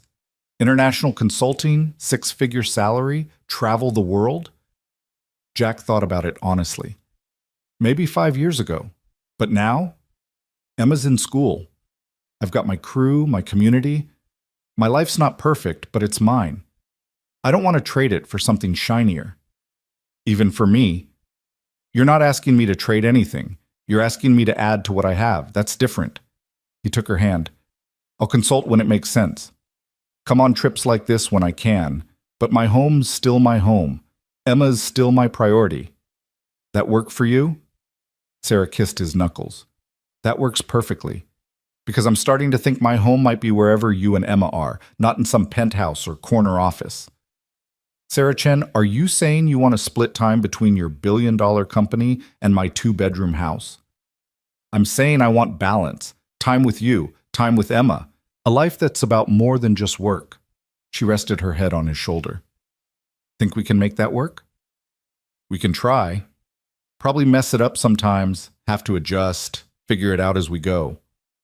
Sounds perfect. The final 2 days of the conference flew by. Jack finalized his renovation recommendations, presented them to the facilities team, and watched them implement changes he'd suggested. Sarah closed deals, strengthened partnerships, and somehow found time to sneak away with Jack to explore Singapore. They ate street food in hawker centers, walked through gardens by the bay, took a boat ride to Sentosa Island. They held hands like teenagers, kissed in quiet corners, built memories that had nothing to do with business. On their last night, they skipped the closing gala, Sarah claiming a headache, Jack backing her up. Instead, they ordered room service and sat on Sarah's balcony watching the city lights. Thank you, Sarah said quietly. You keep thanking me. For what? For coming. For being exactly who you are. For showing me that I can have this love and career, personal life, and professional success. For proving that I don't have to choose. She turned to face him. Jack, when we get home, I want to talk about the future. Real plans, not just vague ideas. What kind of plans? The kind where you and Emma are permanent fixtures in my life. Where we figure out how to blend our worlds. Where maybe, eventually, we make it official. She pulled a small box from her pocket, and Jack's heart stopped. I'm not proposing. Not yet. But I want you to know I'm thinking about it. About forever with you. She opened the box to reveal a simple silver band. Masculine, understated, perfect. It's a promise, Sarah explained, that I'm serious about us. About this. About building something real that lasts. She took out the ring, held it up. So what do you say, Jack Thornton? Ready to plan a future with me? Jack looked at the ring, at Sarah's hopeful face, at the life spreading out before them full of possibility and challenge and love. He thought about Emma, who'd be thrilled, about Mary, who'd approve, about himself, and whether he was brave enough to say yes to something this big. Then he held out his hand and Sarah slipped the ring on his finger. I'm ready, he said, for all of it. They kissed as Singapore sparkled below them, two people from impossible different worlds who'd found each other anyway, who'd chosen each other despite every obstacle, who were building something neither had known they needed, but both couldn't imagine living without. The flight home was quieter than the flight over. They were both exhausted, content to simply be together. Jack spent most of it thinking about Emma's face when they told her, about the life they were building, about how a single moment of choosing to help a stranger had led to this. What are you thinking? Sarah asked, waking from a nap. That I almost didn't stop that night. On the mountain. I was late, worried about Emma, focused on getting home. Almost just called 911 and kept driving. Sarah went very still. But you didn't. But I almost did. If I'd been 5 minutes earlier or later, if I'd taken a different route, if I'd made any number of different choices, we never would have met. But you did stop. You did help. You did save me. Sarah took his hand, the one with the ring. Maybe it was fate. Maybe it was luck. Maybe it was just a good man making the right choice in the moment. Does it matter which? No, I guess it doesn't. All that matters is where we are now and where we're going. She squeezed his hand. Together. They landed in the early morning, bleary-eyed and jet-lagged. Jack's truck was still in the airport parking lot where he'd left it a week ago. Sarah's driver was waiting to take her to the office for an emergency meeting about the Singapore deals. I'll see you tonight? Sarah asked at her car. Dinner at my place. Emma's dying to hear everything. Can't wait. She kissed him goodbye, then hesitated. Jack, I love you, in case I don't say it enough. You say it plenty, but I love hearing it. He kissed her again.